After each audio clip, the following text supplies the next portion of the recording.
Guys, somebody wants my one-on-one. It's a 12-team Superflex PPR start 11 or start 10 rather. Give the 101, get Jamison Williams, Chris Olave, and an early 23 second. What do you think? This one's tough for me. I was distracted by the dishes getting broken in the background. Nah, man, this is the 101 by a mile. Is it by a mile? I mean, over Chris Olave, top 5 dynasty wide receiver, Jamison Williams, who could play football any week now. Who has a lot of value right now?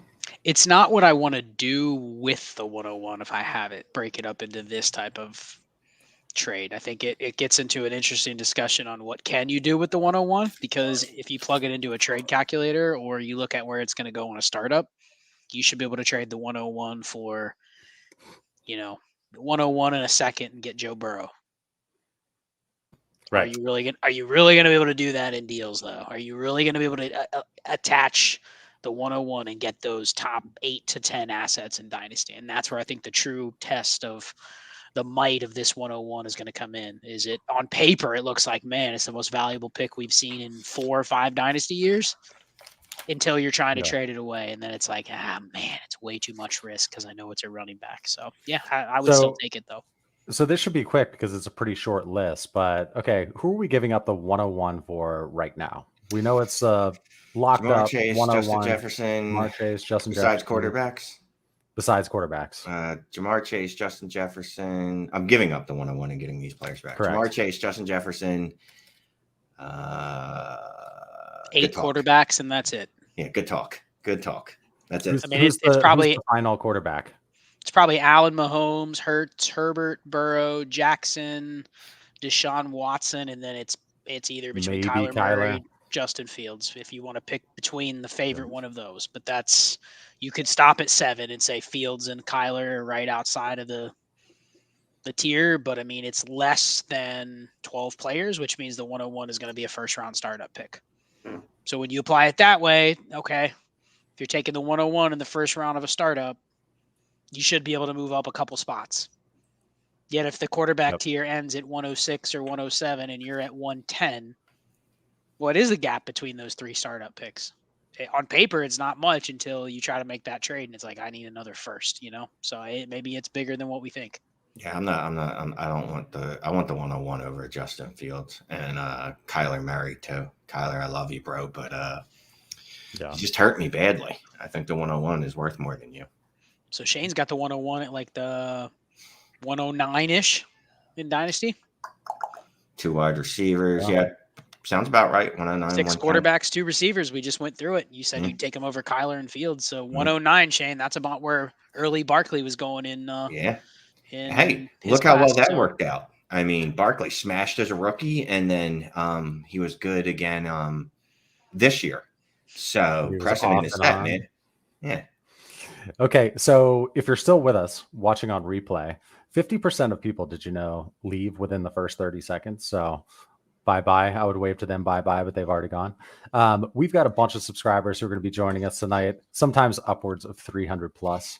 They come to us with inbox trades. All right. These are sitting in their inboxes. We got to help them out. Senor Long Johnson is what I'm going to call him. Inbox trade, 12-team, 1 QB, start 9, no tight end premium, contender, but not the favorite. Give Kyle Pitts and an early 23 second. Get Mark Andrews. Thoughts? I mean, he says contender, but not favorite. So I assume he wants to have a better chance to contend in the last month of the season. So go for it. I think the early second in a start 9, 1 QB doesn't do much for me. It should be able to be replicated in creative ways with trades. So it's essentially Pitts versus Andrews. And if you did that swap, I don't think any of us are going to have an issue with it. No, I wouldn't be upset at you. I wouldn't be disappointed in you. I'd understand the logic behind it. I wouldn't do it. Here's a little teaser, as they call it in the biz. We have a Kyle Pitts episode ready to drop any moment. Probably not tonight, though. Tomorrow, Pitts Kelsey episode. So if you aren't subscribed and you're still here, subscribe so you can get that in your inbox tomorrow.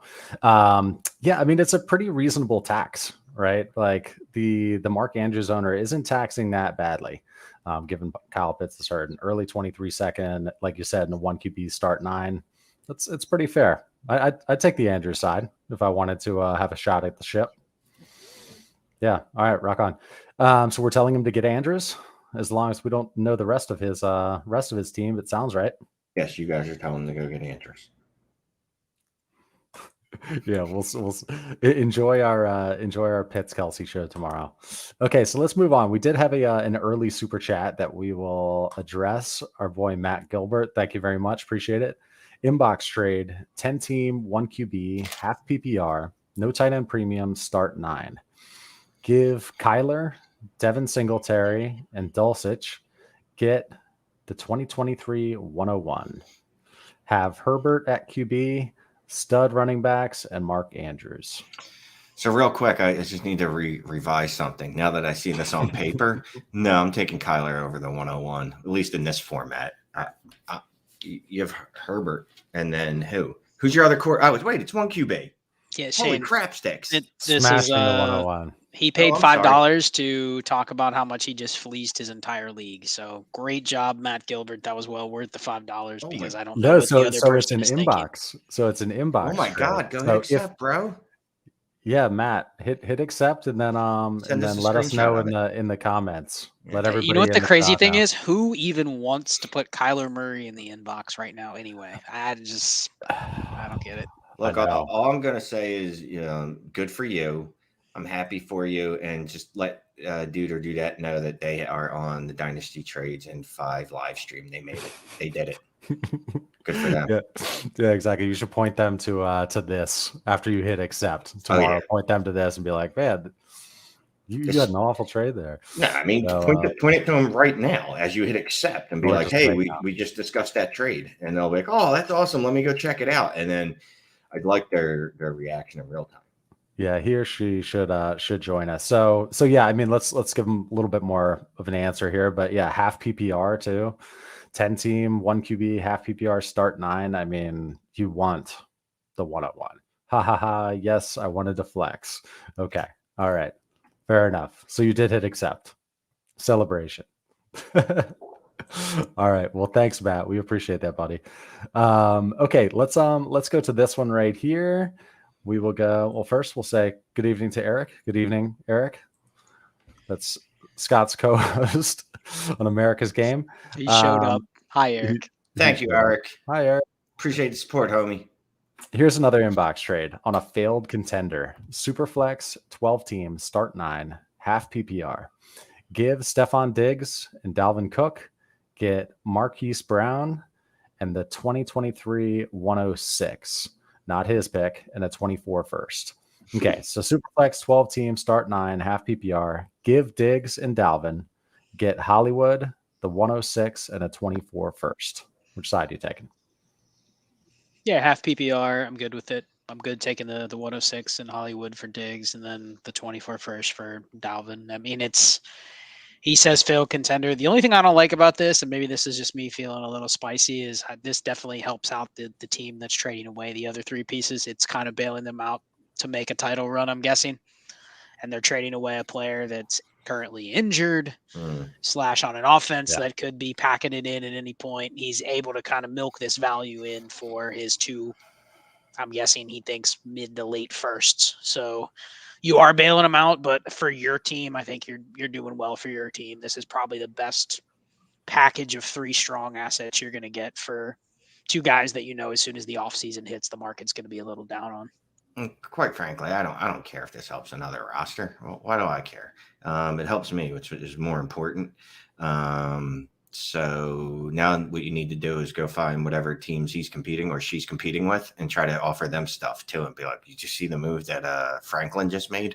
Franklin just got Diggs and Dalvin. You might want to go ahead and get I don't know what you got left. Your best player on your roster. Hey, come get this Cam Akers. It's about to spike with no Darrell Henderson there. Ooh. Yeah, right.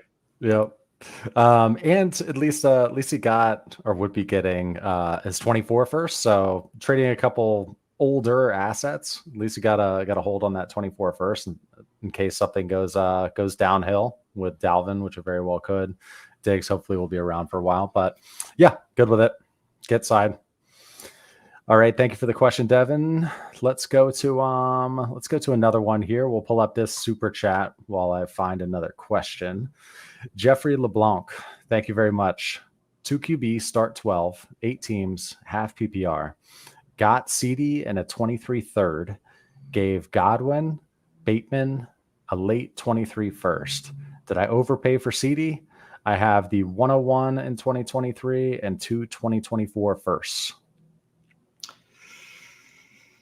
Yes, you did. Apparently I'm the one that likes to be the asshole, because anytime someone doesn't like a trade, it's always up to me to say it first. Yeah, you overpaid. If you have the assets for it, I'll say, okay, you can do this once in a while. Just don't make a habit of overpaying like this, because that's how you're going to end up like with a just ass cheeks team. But you did overpay. I mean, the 23 in first and Godwin. I mean, CD and Godwin aren't that far apart to me, I don't think. And then a free Bateman, who I don't really like. I don't hate this trade. You know what? The more I look at it, but it's start 12. So you gave up 3 potential starters for CD. It's 8 teams. I know it's 8 teams. I'm just saying how many you got to start. I don't love it, but the more I look at it, I'm not like, why would you do that? It's a late first, which is the 109 probably, or it could be the 106. See, that's a problem. It's a late first in the 8-team league. No, I don't like this deal. I'm sticking to it. I don't like this deal. You paid too much. Scott? I mean, an 8-team start 12 is kind of a 12-team start 8, so it's really shallow. So the principle of getting getting one asset for 3, I like that. It is half PPR though, so I don't know if CD would have been the one I wanted to get, but I'm guessing he's probably got a team. A lot of these leagues, especially if they've been around for a while, you have one team that's like, man, they have so many assets. They don't have enough assets that they can use. Like they need to actually make trades like this. Yeah. So if that's one of those circumstances and you're like, I just needed CD Lamb on my roster, fine. If he's got these picks and these extra players to throw around, then he probably has a team that has a ton of depth. Like Shane said, just don't make it a habit of, every time you want a player, you go out and just pay this type of deal to get him. Because then all of a sudden, 4 deals in, it's like, wow, I have all these guys I like, but I gave away all my leverage. So it's probably overpay, but I'm okay doing this once a year just to have some fun. Yep. Okay. Thank you for that super chat, man. Appreciate it. We'll move that one here. And I think I loaded up a question here. Okay. I thought this was I didn't finish typing that one in. Never mind. Bailing out. Let's go to a different starred one here. Inbox trade for Zach. 10-team Superflex, half PPR, start 8. Give Breece, Javonte, J-Mo, and CD Lamb. Get Jamar Chase, Aaron Jones, a 24 first, and 2 25 firsts. Have JT, ETN, Zeke at RB, DJ Moore, Judy, Smitty at wide receiver, Lamar Jackson, Allen at QB. So good there. What do you think? Start 8, 10-team Superflex, half PPR. I mean, 10-team start 8, that's 80. Divide that by 12. You're literally looking at like a 6.5 to 7 starter league. So extremely shallow. So I kind of like this type of deal because he was able to package 4 assets. And believe it or not, probably 2 of the assets he gave are nowhere near a starting lineup in this type of league. So you're able to get Chase is definitely in your starting lineup. Aaron Jones is dynasty value wise, wouldn't be in the starting lineup, but I think like for what he's producing right now, probably could be in your starting lineup. And then I like liquidating the extra players for just random picks, because the way to play leagues like this is you don't want to have a lot of your assets in players, because players are a lot more fragile. You want to be the team that always has a lot of picks, because then you can always go, you know what, I need 1 stud starter. Let me go throw 5 assets at somebody. If I'm throwing them 3 firsts, much more likely to get that deal done than if I'm throwing them 3 players. So I like it. I think he was strategic in, he got a player he can play now. He got the best player in the deal, and he liquidated for some future picks. So good job. And you can see the players he already has. I mean, he has guys he can fill in. He's probably putting in these 2 guys in his starting lineup. So I like it. That's how you play shallow leagues. Give away players for picks. Yeah, so this is a good time to pull this question up. So this was in the YouTube community post. Explain the value change from a start 8 to a start 12, 1 QB. So a couple players examples he gave: CD, ETN, Higgins. So Scott, this is always your wheelhouse. Talking value change, start 8 to a start 12. Walk us through it. Yeah, so I'll just say this: go back and listen to those first couple Destination Dynasty shows that I talk about roster construction. So the reason why I start 8 and start 12, it is a big difference, is because the inflection points of the positions where the current scoring is gets changed when you get to much shallower rosters. You get to a point where in a start 8, a lot of the receivers that hold market value almost become non-starters or fringe starters in those formats. So picture a start 12. If you have a guy like, let's say Devontae Smith, because he's not listed, but let's just say Devontae Smith. He's your typical wide receiver 2. He's anywhere from wide receiver 15 to 30 probably on a weekly basis. He's going to have some spike weeks and then some weeks outside the top 30, but his dynasty value is going to settle right in the wide receiver 2 range. But he has value. People like him. You know, he's maybe worth a late first, but he's always right around that range. In a start 8, you really don't want to ever start him because he's probably more expensive, but yet on a weekly basis, he has the same shot of firing in your lineup as receivers that are a little bit lower than him that don't nearly have the name cachet or the value. So if I have to start the wide receiver 24 in a start 8, someone that has a lesser roster than me is starting the wide receiver 36. They might have paid half for that player than what I paid for Devontae Smith, and I literally have the same production throughout the year. So he's really not a guy you want to start. So in a start 8, the difference is you're probably overvaluing some of the running backs at the top 7, 8 running backs, because it's like there's only 8 starters. I need to try to capture as many advantages in those high warp positions. So your tight end is going to matter more. Your top end running back is going to matter more. Your quarterback advantage is going to matter more. Being able to spray and pray 6 receivers and hope 3 of them hit 20 plus points in a week, that's not going to work because there's only one of those guys in your lineup instead of 5. That's the biggest difference. So, here you value the 5 point per game advantage I have at tight end. That's big in a start 8. In a start 12, it's not as big a deal because it can spread across more positions. So that's how I look at it. That's why, the running backs are a little more valued. Shane and I do a lot of roster reviews. We get a lot of 10 teams start 9. And you know how Clay has the tab on there. He asks for what are biases in your league. More than half the time, it's the league overvalues running backs. It's a shallow league. Of course they do. Everyone wants Austin Eckler and Derrick Henry and Saquon Barkley because they don't have 12 starters to start. When we're in start 13 leagues, we're sitting there going like, man, if I can get 3 starters for a fragile ass Derrick Henry, I'm doing that all day. That's truly the difference. The high end positions and the high end running backs are really what separates it. And a lot of the good receivers that we consider like the threshold receivers are squeezed out because it's too shallow. Shane, any thoughts there? Yep. He's muted. No, I'm not unmuted at all. You guys are just out to get me again. No, I mean, look, Scott says it eloquently, right? And then this is kind of where my whole come in and I go, get a goddamn hammer. Like, what the hell? Think about it. Like, do I want do I want 4 guys that are scoring 14 points, or would I rather take a shot on a guy that could score me 20 points? Like, I'd rather take the shot on the guy that can give me 22 points, and I'll pay whatever I need to pay. What was it? Start 8? Start 8. Draft picks are almost meaningless to me. Every player that's not a wide receiver 1 or a wide receiver, like not just a wide receiver 1, like a top 6 wide receiver, means absolutely nothing to me. They are meaningless. I'll trade DK Metcalf and T Higgins and be like, yeah, give me Jamar Chase. Well, I probably wouldn't get that. So let's try another example. I would trade like Devonta Smith and DK Metcalf to move up to AJ Brown. And not even think twice about it. You know what I mean? Just as a proxy. Yeah. So we got 220 people in here thus far. Hopefully you're enjoying this content. If you wouldn't mind taking a look down and hitting that thumbs up, giving us a like, easiest way to help our little channel here. Okay, let's move on. That was a good question. I feel like it was a good time for it. Let's go to a super chat we had from Derek. Thank you very much. He said, thanks for the roster review. Very informative. Thoughts on the 24 class? Are you currently trading a projected late 23 pick for a random 24 first. Yes. Yeah, especially if you have multiple firsts in 23. I think it's even easier to hedge your bets. If you only have one pick, and especially if you're a contender and you only have one pick, I'm okay saying, okay, I'm willing to try to shop that for a player instead of a future first. But I do think once you get to that point, if you're in the 110, 112 range and you want to just take a future first in 24, if you can get it, that's one of those weird things where it's like you thought you might be able to do that last year until we saw the combine and then we saw the draft class and it was like, yeah, you can't even move the 102, 103. You can barely get a future first for.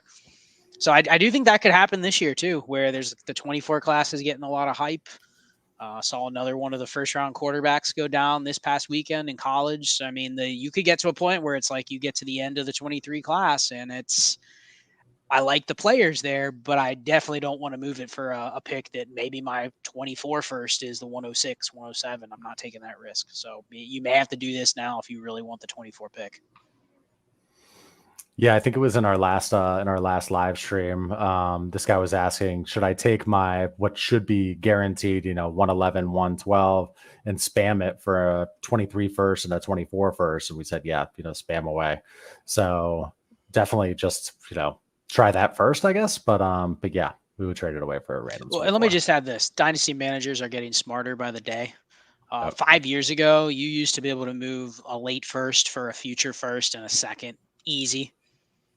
Now people are going, yeah, if that's not it, they understand the gap between the 103 and the 109. And if that's not a premium first the next year, they really don't discount it because of the year out like you used to. So if you can get one of those deals and you can even get like a first and a third for your 111 or something like that, that's a smash trade because the variance of what the future first could be when the previous one is already defined, there's some upside in that too. So indeed. Okay, let's move on to another comment here. Surely we got another inbox offer. Yes, we got one from David. 12-team Superflex, start 12, start 2 tight ends, half PPR. Give Stephon Diggs and George Kittle. Get a 24 first, Trey Lance and Rashad Bateman. Toilet bowl for the 113. Trade would cost me 33% shot at the 113. I think maybe he's thinking he's losing points because he's taking on basically all the injured players, guys not scoring points, so he's losing out a shot to win that toilet bowl pick. Toilet bowl. Yeah. I don't think I do this. I don't do it. Not in a 2 tight end league, unless you're just completely out of it and this is the best deal you can get and you want off Diggs and Kittle. I don't think you're getting enough, even though it's half PPR. I would lean towards kind of going for something a little bit more here. Maybe get an extra second or 2 extra seconds or something thrown in. It is a start 12. So I like the idea of even getting 4 or 5 assets for 2, but I think this is a little short. No, you're getting 2 assets for 2 because you're getting a first and Lance back. Bateman's a wide receiver 3. I think that's why I'll slot him in. Maybe high-end wide receiver 3 upside. I don't like it either. I'm not doing it. Not to start 2 tight end. Like if you want to move Kittle, fine, but you should get paid off considering he just smashed again last night and he's actually had multiple weeks where he looks like George Kittle. So go ahead and move him before he breaks down per usual, but not for this. If he has 2 seconds in this, do you take it, Shane? No, maybe. I don't think so though. Maybe it would be a lot closer. It would be it's a start 12. So, those seconds that's why do have a little more value. 12. I'm just thinking if you sent a counter offer and you asked for 2 extra seconds, would that be enough for you to put it over the top? What do you think, Clay? You think adding in 2 seconds is enough, or would you rather sell Kittle and Diggs separately? Exactly. That was going to be my comment, is see what you can do with them separated. Like oftentimes we see a bunch of these trades and there's like a lot of pieces in there, right? Like it's a super spicy trade with 3 or 4 big names on each side. Excuse me. Try selling, like, what are you looking for? What is the other person really looking for? Is it Diggs? Is it Kittle? Yeah, maybe try a little foreplay first. Exactly. Dynasty foreplay. That's all Shane immediately understands. He's like, yep, got it. Had to bring in a sex joke. All right. So we told him no. We told him to keep shopping. No. Yeah, we're on pass, bro. Enjoy the foreplay and snuggle afterwards. Okay. Let's go to this one right here. Shane's like, no snuggling. Good deal. Leave immediately. 10-team Superflex PPR start 9. Give Tua, Fournette a 23 third. Get Mac Jones and Kenneth Walker. Other QBs are Allen and Burrow. Other RBs are Mixon, Monty, Gibby, Algier, and Breece. Man, Tua's got to be worth more than this in a super flex, right? Because I'm just looking at his. You're getting Kenneth Walker for Tua, Fournette and Mac Jones are, and then the third I don't care about. Tua can't get me higher than Kenny Walker. I'd much rather, if I'm going to trade him, I want to go ahead and get a wide receiver. That's what's Kenny Walker, Dynasty, running back 4 or 5 at this point. I want a wide receiver in that range with Tua, even if I have to add to it. So this goes to the question earlier, right? The shallow leagues, because I bet you he's looking at his quarterback room going, man, I'm overweight at quarterback. And he's been trying to probably move one. And in a start 9, he might have a lot of depth, but he's probably also sitting there going like his lineup might be weak because he doesn't have that second running back. Typically, we'd be like, nah, man, I don't really want to trade Tua and get Ken Walker back, right? Essentially, that's what that is. You can argue, Mac Jones versus Fournette in the third, but he's probably looking at this going, he's probably feeling the lack of the high end running back because of the format. So, and he's probably trying to shop the quarterbacks going like, can I get way more for Burrow? Can I get way more for Josh Allen? He'd be willing to probably move any of the 3. So I would rather get a first instead of Mac Jones, even if I have to give a second instead of the third. Just gives me more flexibility. I don't care about Mac Jones, but I get what he's trying to do. He's trying to downgrade, still have a QB3, but upgrade his shallow starting lineup. That's probably what he's thinking. Because right now, I mean, look at his running backs.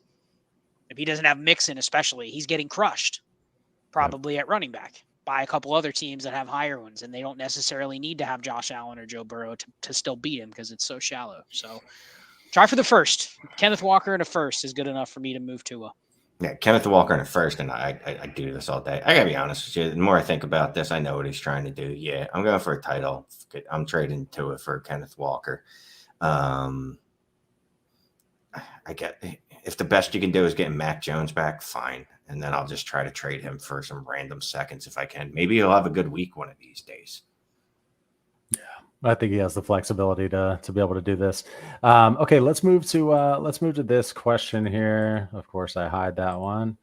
Okay, this was in the community tab as well. It's going to be a 2-parter here. So 10-team, 1 QB, start 8 PPR. I'm firmly in the middle of the pack. Long shot to win the championship. Long shot at a top 2 or 3 pick. I have players like Tyreek, Monty, D-Hop, as well as my own pick. Is it worth it to sell everyone or just wait and run it back and make off-season moves? So I think this is a good question because there are a lot of people who are just stuck in the middle, right? Like, what do I do? Should I blow it up? And sometimes the league is onto that already, or all the picks are already taken. What do? You're stuck in the middle. And you've got guys like Tyreek, Monty, D-Hop. Should you try to run it back, or I know there's a lot to this, a lot to unpack. But what's your thought? I'm trying to blow this up. I've probably been trying to blow this up all year. Luckily, Tyreek and D-Hop are what's the word I'm looking for? They're acquiescing to your needs because they're smashing. So you should be able to get decent return for them.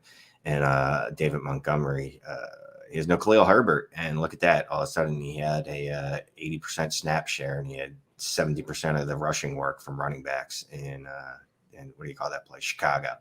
I'm blowing it up. I'm getting all the picks I can because if I don't and I run it back again next year and we're still bad, well, guess what? I have even less value with those players and less chance of moving them for something that's going to actually help me in the future. Yeah, this one's tougher for me because it's a 10-team start 8, man. And you just named 2 players that could be wide receiver 1s, high-end wide receiver 1s the rest of the year. Like he might seem like he's right, but he might seem like he's middle of the pack. But again, what do we always talk about in shallow leagues? The amount of variance is crazy. You can be the 5th place team, but you run hot with 2 players during the playoffs. It doesn't matter if your depth is shit and you have, the 6th best roster in the league. In a 10-team start 8, you can literally still win the championship on the back of 1 or 2 players. It's risky, but I think one of the other issues is you don't have probably many suitors in the league that are willing to pay what you need. What you don't want to do with Tyreek Hill in a league like this is do a 3-for-1. Where you get a couple late firsts. Who cares? You're trading away a player that probably is in top 15 in the league in scoring for 3 picks.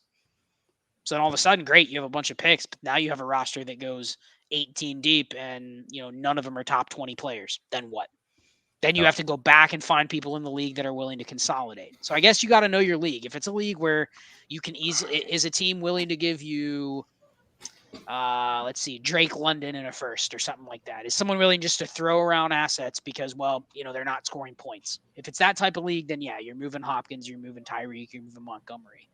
If it's not, and you're just getting offered like late picks, I don't necessarily want to blow this up. I'll take my chances and maybe win. I might even buy. I'm blowing it up. Blow it up. Don't listen to Scott.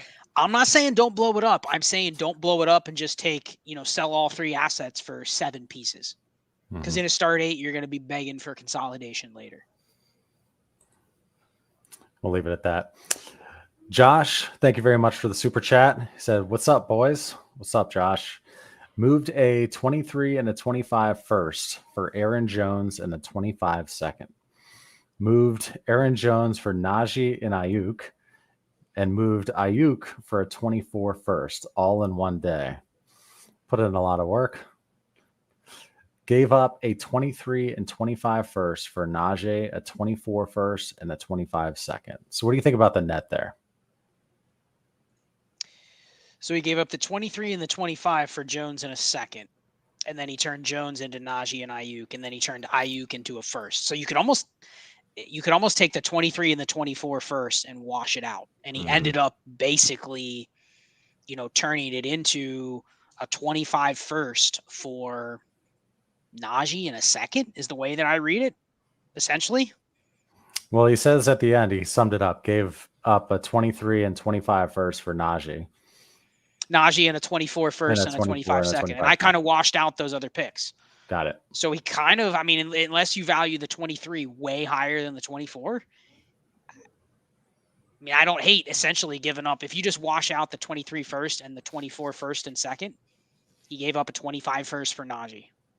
I think he won in the end with his cumulative moves. I didn't love the first trade, but then the next 2 trades he made were good. So he ended up with a net gain. Essentially gave up a 25 first for Najee Harris. I think Shane's even doing that. I think Shane's head is exploding right now. Yeah, no, because I'm just trying to figure it out. There's so many pieces that I just could care less about. He did sum it up. And you see Najee's name, and there's a 25 first, and here's Najee. It's like, bleh. But you got a 24 first. I'm not a fan of giving up the 23 first, but I don't care about the 20. But not that I don't care about the 25 first, but it's so far away. I know I can get that back. It's hard to wrap my head around what the actual value is of a 25 first right now. I'll go with I'm okay with it. It seems like a lot of work. To me, it just seems like you did a lot of work for not a lot of payoff, though, to be quite frank. It seems like you put in a ton of effort. So I'd rather see you consolidate that effort and make a significant upgrade somewhere rather than these little incremental ones. Go to the hardware store and just buy a bunch of hammers. Yes. Yeah, exactly. Yeah, that'll get the blood pumping though, right? With all those trades, and your employer's like, "What the hell did you do today?" Yeah. Yeah, were you just making dynasty trades all day? Big trades. Yes. Big trades. I'd send an email out to the staff. I'm even slinging 25 first today, baby. What do you think about that, boss? All right. Brett's got an inbox trade. 12 team Superflex PPR start 10. Give Javonte Williams, get Terry McLaurin, and a late 23 second. What do you think? I like McLaurin. This isn't how I want to buy something with my Javonte Williams. I've already waited this long. I've presumably held him for the last 10 weeks. Unless you're just absolutely desperate for points and this is the best you can get, I'm actually fine aiming a little higher. I'd rather add to Javonte and get someone better. Mm-hmm. I'm fine with this. I'm assuming he's shopped around. She shopped around. Kind of like Scott assumed earlier. I'm fine with this. I'm pushing for the title run. I need me a wide receiver. I got a broken running back on my roster. That's not really helping me right now. I will say this though, that's not a bad price to. On the other side, it's not a bad price to pay for Javonte Williams if you don't want to pay up a ton of assets. You're like, well, here's sure you can have my 27-year-old wide receiver in a second rounder, but I'm fine with the trade. I will say it was a he because you can see the picture and his name. Yeah, Brett, and it looked like a. Shane had to throw in the she, Hey, though he's sitting right up there with Brett. He's very good about that. Saying his or hers. Yeah, no, respect. So here, we get a lot of questions though, like Javonte and Breece are involved in them. Where's your head at with them these days? Their value. Let's start with Breece Hall. What are you buying? What are you buying him for? Are you spending an mid 23 first in Superflex for Breece right now? Yeah, I'll say this again. I'm rowing one trade I made of him. Yeah, I traded him away for. There's only one trade I really don't like. Other trades where I got like George Pickens and stuff back, I'm fine with that. But if I can get Breece for a mid 23 first, I think I'm going to do that. Yeah, I mean, time starts to heal all wounds, right? 6 weeks past the injury, you're starting to sit here and go, okay, his value has to naturally start to rise back up because what the points are valuable to your team, that the time becomes less and less. You've gotten less weeks to play with. So I still don't know if I'm just throwing around mid first for him, just because there's still no guarantee that he gets anything back for me next year. So I'm still okay holding for a mid first. But yeah, I mean, I think if you can trade, the way to buy him is on those teams that, maybe you never had assets where you thought could get him in the first place. Now you're able to sell points to somebody that's still stuck with him. I think the other problem is the team that traded for him after he went down. They're unlikely to sell you for the late first value. They're looking for, okay, what was his peak value? So I think you gotta buy him in the league where he hasn't been traded yet. For the team that's like, oh, you're giving me a late first and DeAndre Hopkins, and I'll give you an early second and Breece Hall, something like that. Like you can do a deal like that, then that's the league you buy him in when somebody's desperate for points. So, and I'm just going to cut you off, Clay, because I'm a rude bastard like that. But I'm building this into my head. I'm buying Breece. This means I have at least another 23 first to play with, right? This is me going. All right, I got another one. Let me just at least use one on Breece for the upside that could be there. Like, would I rather Breece Hall or whoever is the 107 in the 23 class? Probably Breece Hall. All things considered.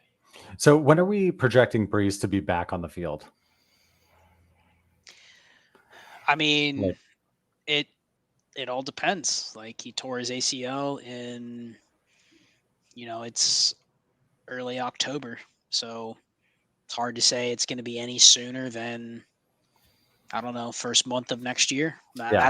If we just use like 12 months, right? I mean, obviously he could get back in 10 months. He could take 14 months. I think that's the tough part is some of these ACL tears are, we've seen receivers that you thought, no way they're back, and they're back, within 8 months. Chris Godwin didn't have his surgery until like mid-January, and he's back week 1. So you have that. And then on the other hand, you have guys that have missed 14 months.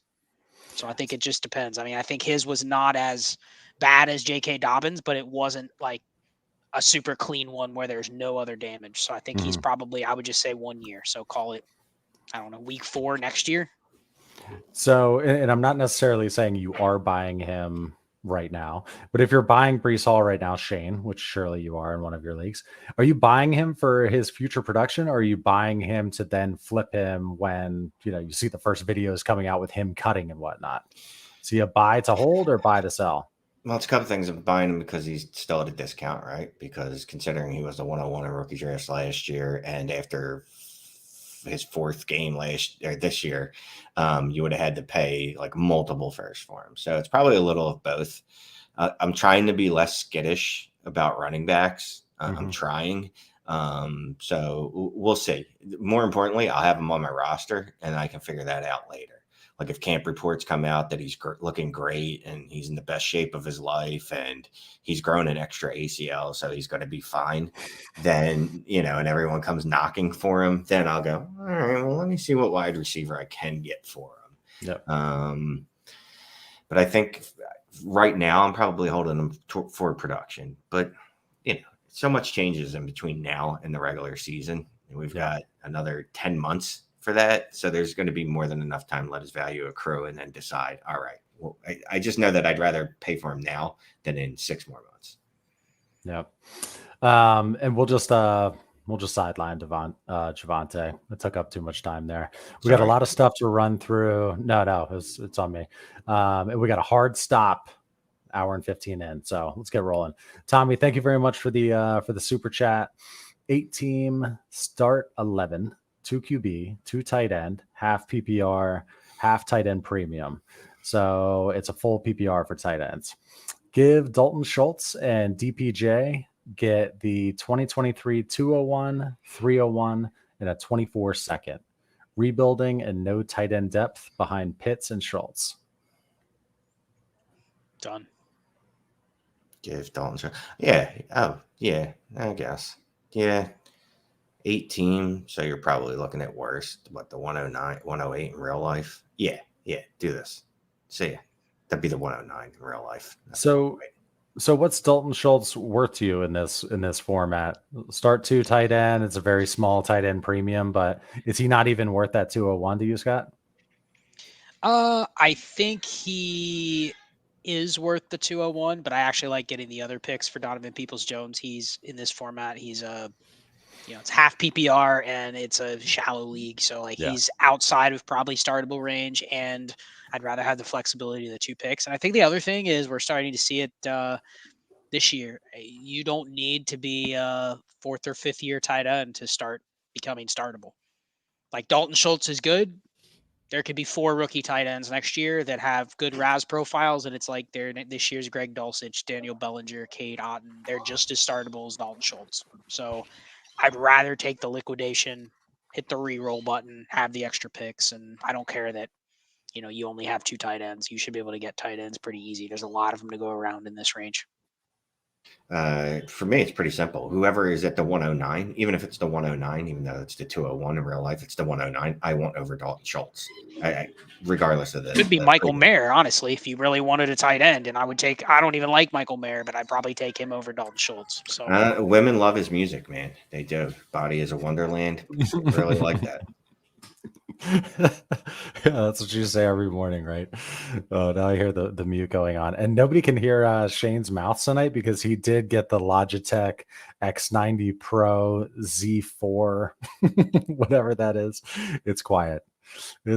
Okay, Senior Long Johnson, can't help myself. What would you pay to get Andrews straight up as a contender? 2 late 23 first and early 23 second. But we don't have a format, do we? We do not. Yeah, I'm giving up late first. I'll give up late first in the second form. Definitely. Yeah, but ask for something back. You should be able to get a little something back. If you get a 24 second back, maybe. I mean, if it's just a PPR, one of these half PPR leagues, like we see a lot of these trades are just half PPR. Like I'm not giving up the second too. I'm going to at least try for just the first, because it's you want to pay for the positional advantage, but if it's only half PPR, the pure impact on the points isn't going to be as high. So I don't want to be throwing around 3 picks for Andrews. Can you get Kelsey for a cheaper price or the same price? I think we'd rather do that. If it's half PPR or something like that, you're going to get a bigger points advantage there. And there's going to be a ton of running back depth in 23. So there's going to be a decent profile sitting there at the early 23 second. Okay, let's move on here to our next. We got some more here. Let's throw up Eric here. Just made a deal in Dynasty Masters League, Scott. Dynasty Masters League, Scott. I gave up my 23 first, Mooney and Miles Sanders. I got Mark Andrews. I just lost Pitts, and it's point per carry. So what do you think? He gave up his 23 first, Mooney and Miles Sanders, got Mark Andrews. Yeah, I mean, it's 1.75 PPR. It is start 12. So actually, I can see why the other team made the deal because they're getting 3 startable players most likely. But I'm good with it. I mean, we just asked a trade to give up 2 firsts and an early second for Mark Andrews, and that it definitely wasn't a 0.75 premium either like this. So yeah, I'm good with it. Now he's got Pitts and Andrews, so he kind of has that position cornered, going forward. So I like that even more. So I think it's a good deal for him. Yeah, real quick, Eric, if you want to, just watch the show to brag and put in trades to brag, you got to super chat those, bro. That's the rule. Good deal, man. Good deal. Dude, he'll do like a 2-cent super chat. Watch. Yeah. Just like Mike the Toolkit last time when I was like, no more super chats, guys. His super chat was $2. Don't tell me what to do. Heavy Kevy's got one for us. Thank you, sir. 12-team Superflex PPR, 1.5 tight end premium, start 10. Give the 2023 103 in Deontay Johnson and Dameon Pierce. Get Jamar Chase and David Montgomery. Yes. So giving the 103 Deontay and Pierce to get Chase and Monty. Get it now. I love that he gets Monty thrown in like he's just some ancillary. Yeah, I was just gonna say you could scratch each other off, and then it's 103 and Deontay for Chase. Exactly. Yeah. He ate the age advantage at running back. Yet these guys literally probably have the same shelf life. So that's a great deal. Great. And a start 10. Yeah, love it. Nice trade, Heavy Kevy. Thank you, sir. As always, we will see you on Saturday. Heavy Kevy always joins us. That's for sure. There's a lot of folks in here. I can see them in the chat who are here every single time we're live. We appreciate that. Yes, Fizzle Dallas is around a lot too. Thank you very much for the super chat. Appreciate it. He says, appreciate the show as always. Made a trade recently. Posted in the comments. Forgot to ask for a grade or thought on the trade. Also, Scott, I know you love monsters. Drink the rehabs. Less sugar, bro. Did you find the other one, Shane? I'm quietly looking with my quiet He's still mouse. looking? Okay. Quietly. He's like so incognito now with his mouse. Maybe Fizzle. Oh, is it this one right here? Yes. Yes. Okay. 10-team, 2 QB, start 11, full PPR. Traded Donovan Peoples-Jones, Donta Foreman, 2 very early 23 seconds. Got Devonta Smith, 24 first. Have 423 firsts, and now 324 firsts. And this wide receiver room is Pittman, Lamb, Cup, Tyreek Hill, one of the Moores, Ridley, and London. Yeah, bro, you smashed that. Look, DPJ is having a very nice year. He's going to be a very fine wide receiver 4 in the league. Donta Foreman, in about 3 more months, will have absolutely no value because, well, no one will know where he's starting next year, but he will start somewhere next year at some point. You can count on it. Him and Lat Murray will be starters somewhere at some point. We just don't know when.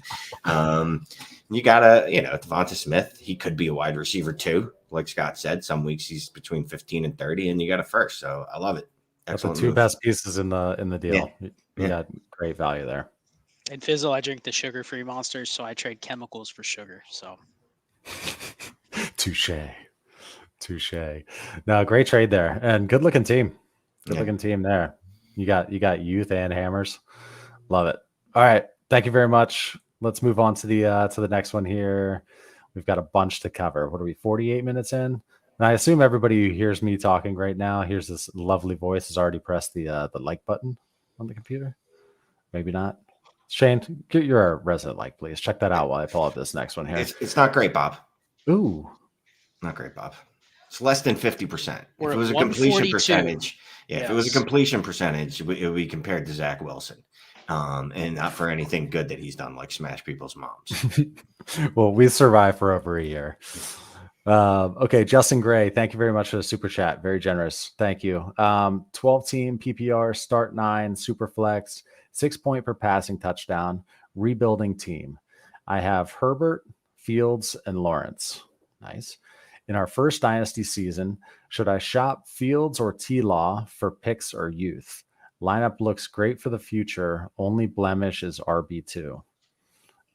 And that's great that Justin, that's your only blemish because that is the easiest to address.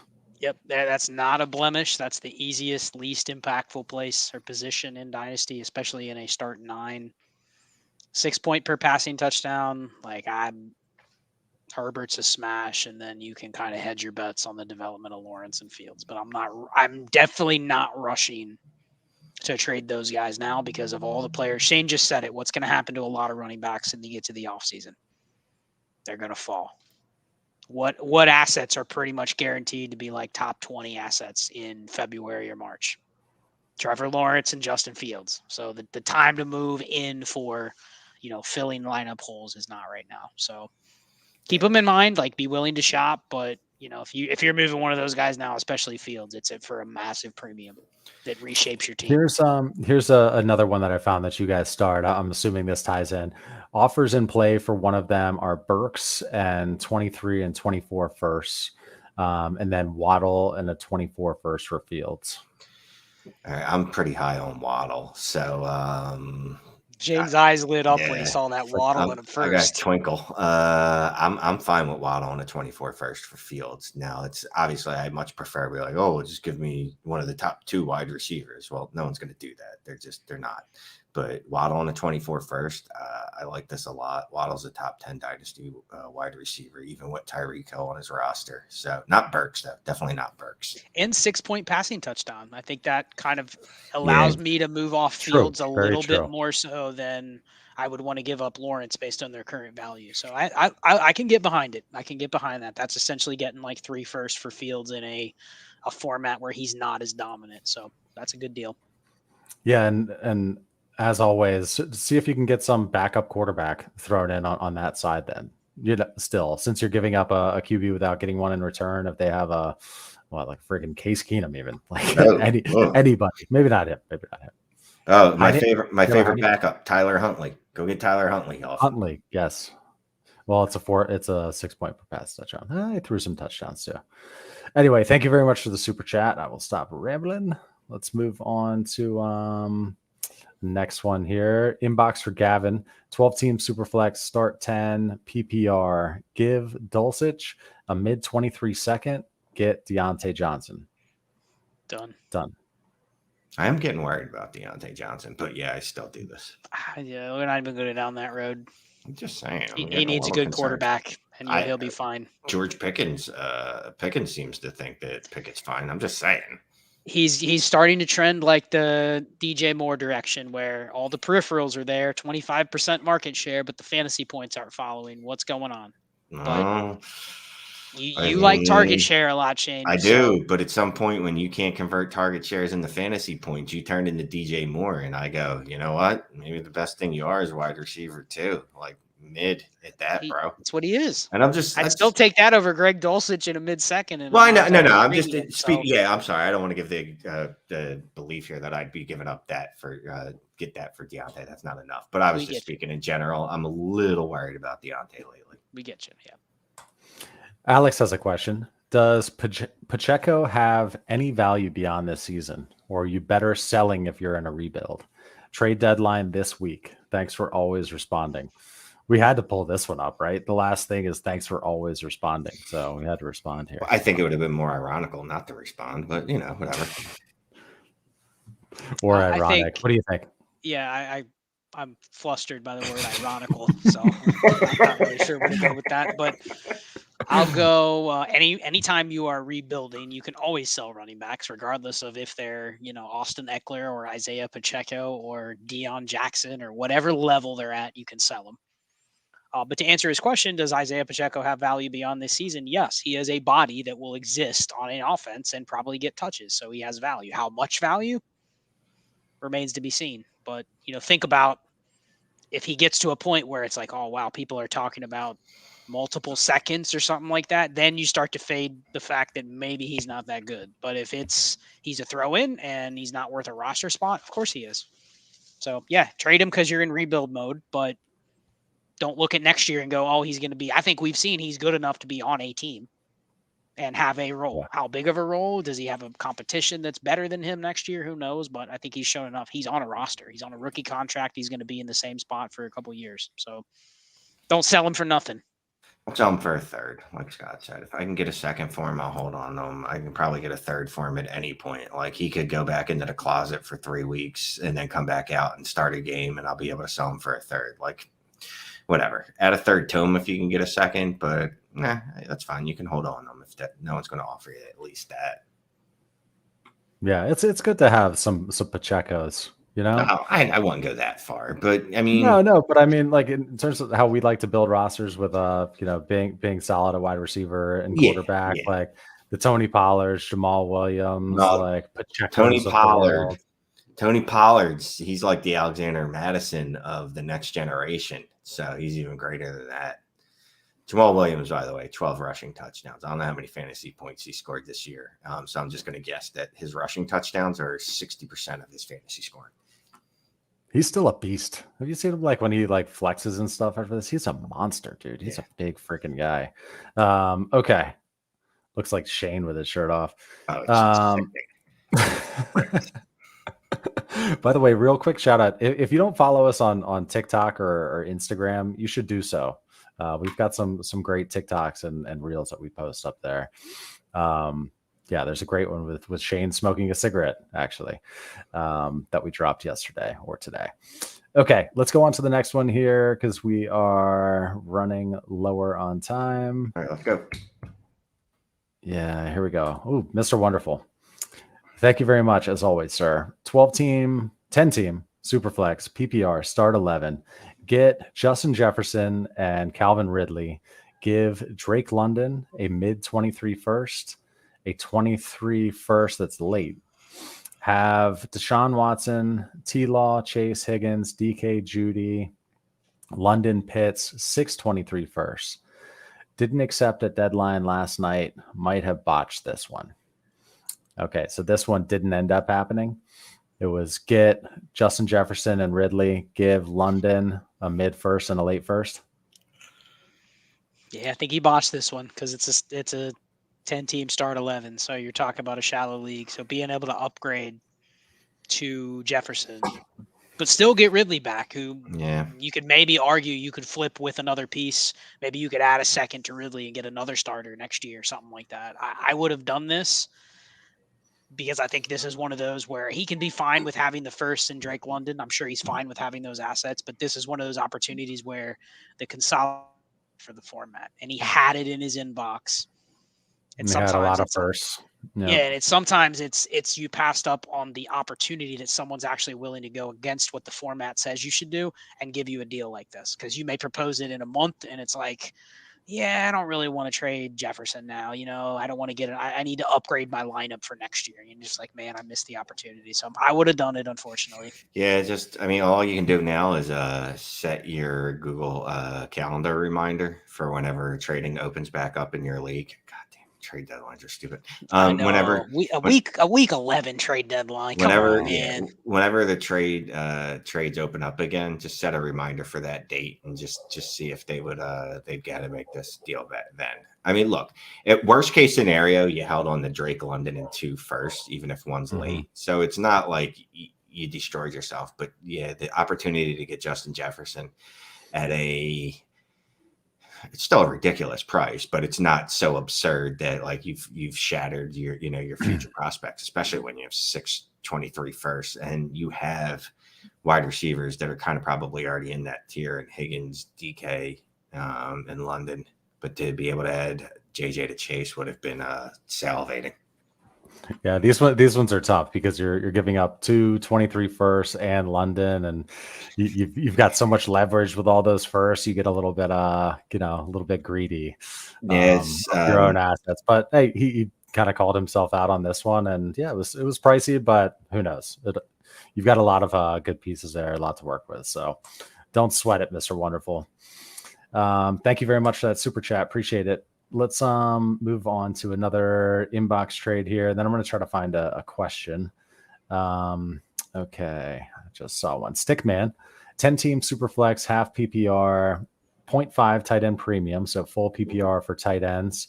Give a mid-23 first, get Swift. I think can put the first to better use, but wanted to get your thoughts. Okay. He answered my thoughts. His last sentence says it all. If this is the best player you could get, then I'm not going to be like it's a complete terrible trade, but I think he nailed it. The first can be used better elsewhere, especially right now with Swift's market. Yeah, and it's just, look, Swift is a fine committee back, I guess. I guess he saw a higher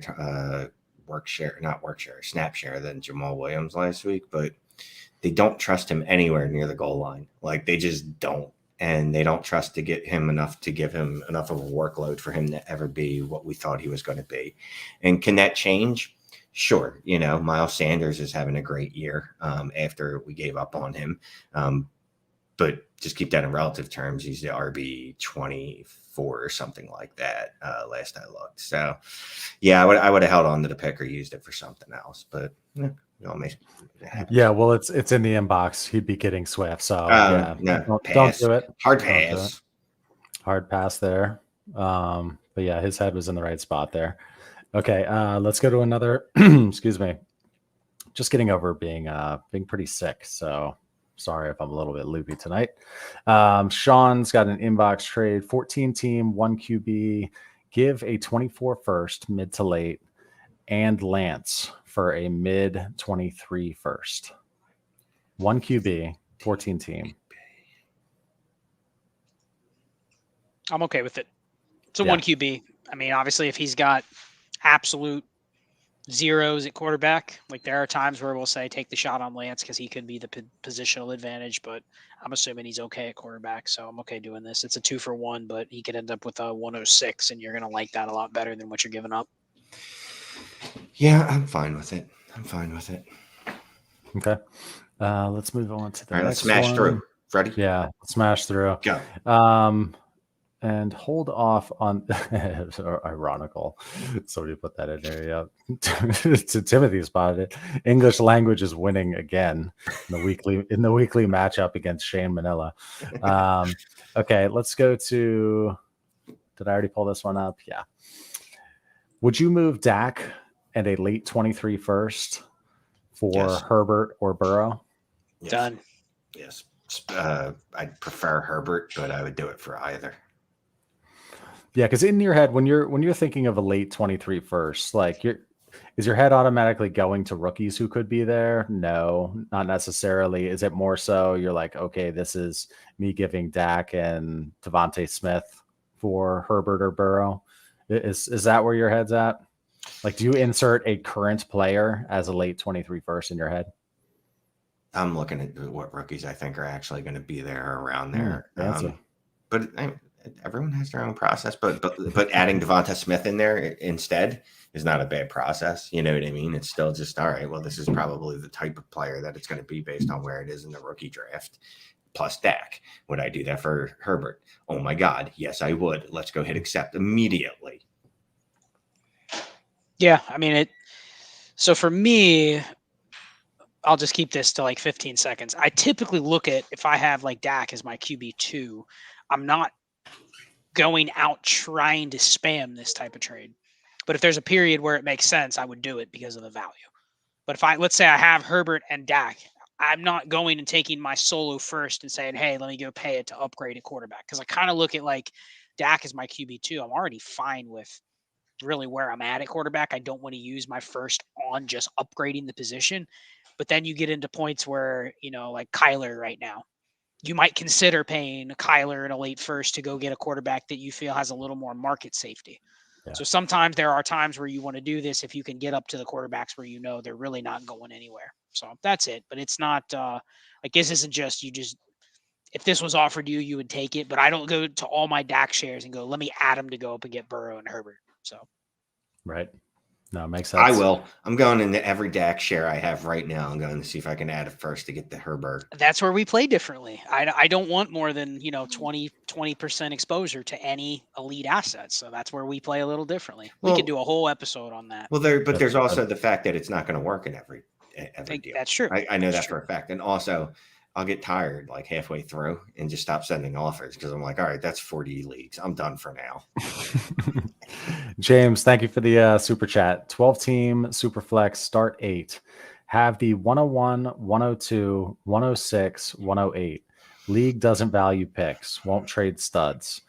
Inbox offer for a 23, 24, 25 first and 23 second for Tua. When does league tendency override the process? I mean, yeah. So I'm not doing this because I have the 101, 102. Because at 102, obviously I'm going to go Bijan. Then I'm just taking the QB1 at 102, who has as much upside to Tua as me. Now, it'd be different if they were offering you, let's say, I don't know, Justin Herbert, who we were just talking about, or if they were offering you Jalen Hurts, then I'd be like, all right, I don't want to send, what's that, 5 firsts? 1, 2, 3, 4 firsts? Was that 3 firsts? I read this as he's getting the picks. Once trade studs. Inbox offer for a 23, 24, 25 first and second for Tua. When does league tendency? Okay, if you're getting that for Tua, yeah. That's what I'm reading is that they are trading him this for Tua. Okay, well then I would do that, yes. But I'm not sure. It is ambiguous. Now I've confused you. But he just said that league doesn't value picks and won't trade studs. And so essentially he's trading away a good player for picks. I don't know. He'll have to clarify. $10 you can clarify. Let us know. Like, what side would you take without knowing any of the context, Shane? What side would you take? 3 first for Tua and a second? Yeah, I'll take 3 first, and I'll even count the 25 first as a first in this equation. Well, the second and a 25 first is basically an extra equivalent to a first. So you're getting 3 first for Tua. You're just taking that. Yeah, I'm doing that. He's a back end QB1. That's they're valuable to have. But like, would you trade Kirk Cousins for this? Would you trade Dak Prescott for this? I think you would. Yeah. I mean, I'm okay selling Tua for 3 firsts. Yeah. But then it sounds like the way his league is, guess what's going to happen? He's just going to be stuck with all the that's fine. But you know what? He's got the 101. Never convert him into players. That's what I'm going to say. He's got 1,001 picks. You know what? Yep. This be one of those situations where I'm like, all right, well, then I'm just going to keep drafting a quarterback high every year because I have like 46 firsts every year. Yeah. I don't need to be really good at drafting. He's getting the picks. Yeah, do it, James. I don't have to be good at drafting if you're going to keep giving me like 7 shots in the first round. Even I'll hit it. You know what I mean? At some point, you're going to hit. Says I am getting the picks. Yeah. Yep. Yep. Thank you for that super chat, James. Appreciate it. Let's go to all right. Let's see.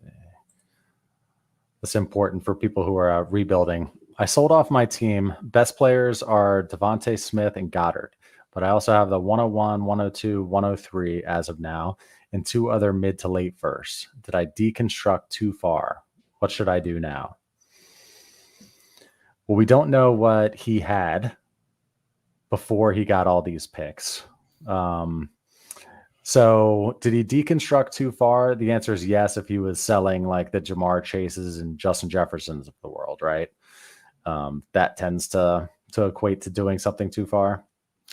Yeah, I mean, if he traded one of those players for the 101, 102, and 103, I could go, all right, well, bro, you just traded him for Bijan, CJ Stroud, and Jahmyr Gibbs. And yes, I know they're all rookies, and that's betting a lot on some rookies, but you got the value back at least. Now, if it took him trading 2 of his players, in that realm to get to that, then yeah, he deconstructed too far. The fact that Dallas Goedert and Devonta Smith are his 2 best players probably means he deconstructed too far. But there's a lot of context to this that we kind of need. Yeah, we also don't know the format. So if it's Superflex and you don't have any quarterbacks, then you're in trouble because you're probably looking at now having to break up the 101 to try to build a quarterback room.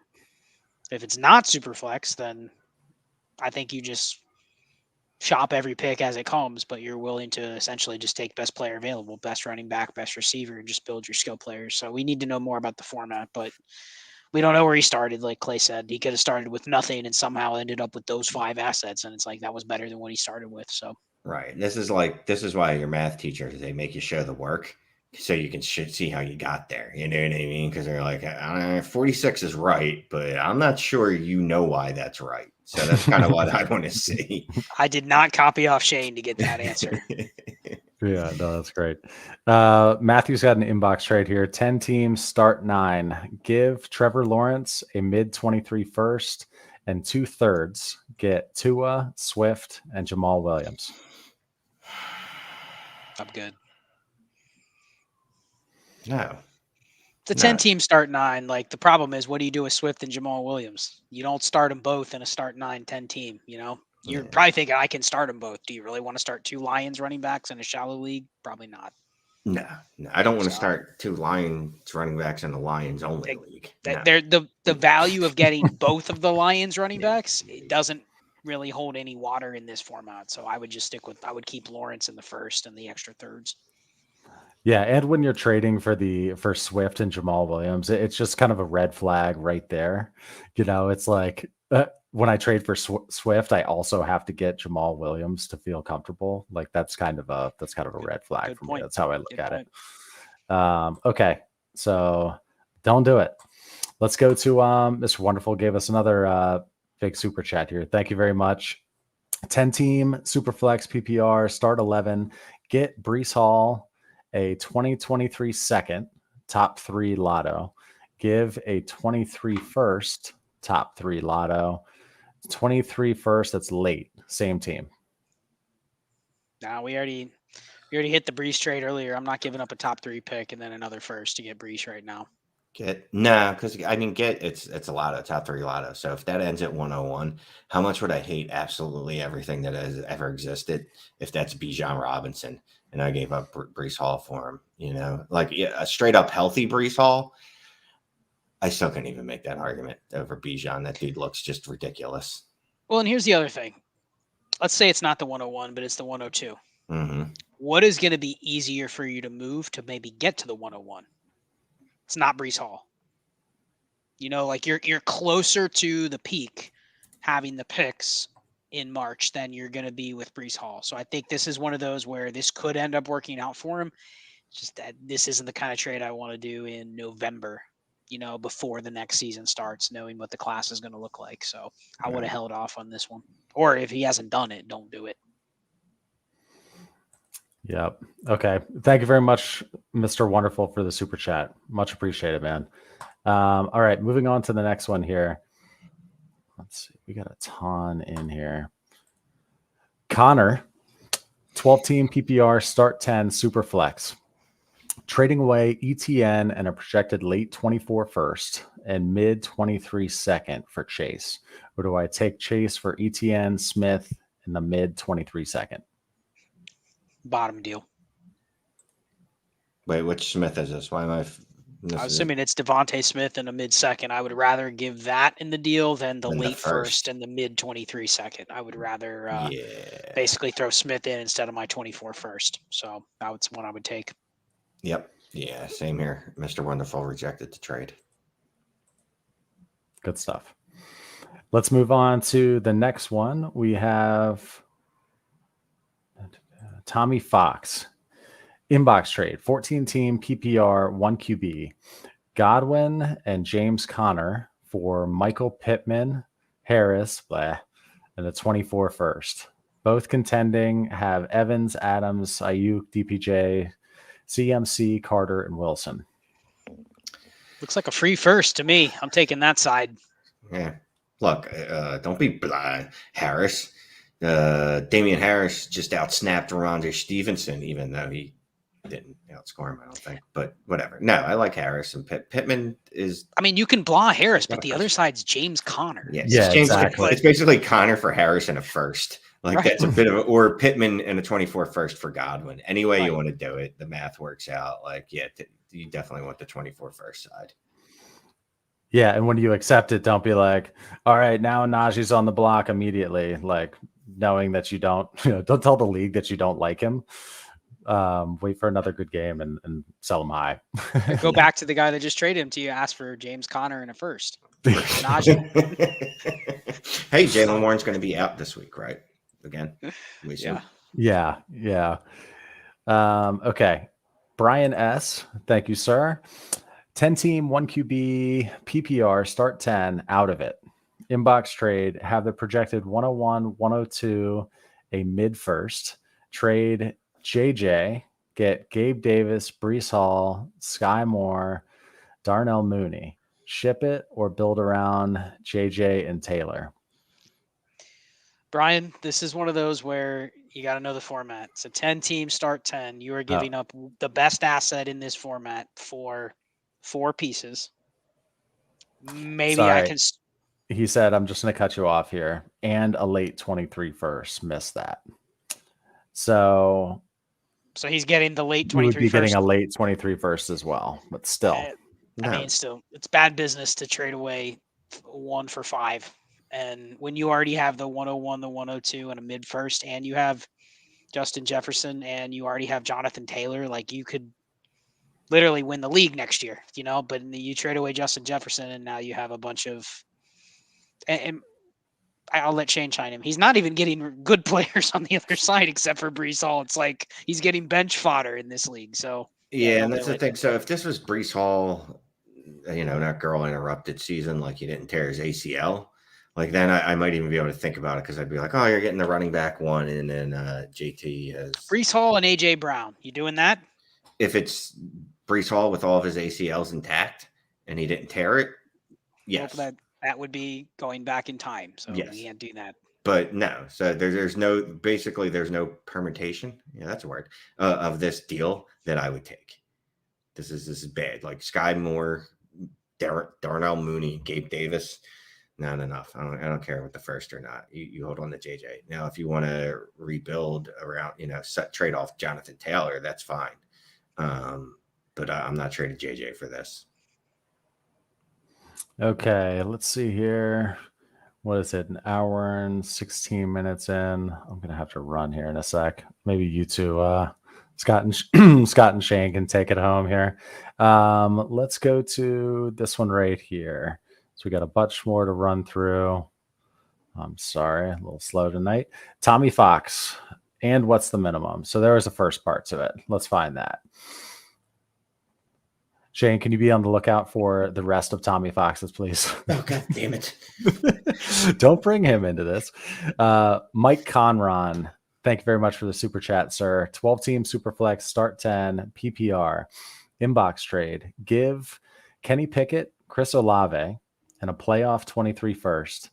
Get Justin Fields. Have T-Law and Watson and 2 other 23 firsts and 2 24 firsts. Wait, that was his whole question. I'm sorry. Give Pickett and Olave, playoff 23 first. Get Fields. Have T-Law and Watson and 2. No. Yeah, this is pretty expensive for Fields. This is 3+ first for Fields. I would rather be shopping Pickett and Olave probably separate instead of throwing the first in here. I'm guessing the person's after Olave is my guess.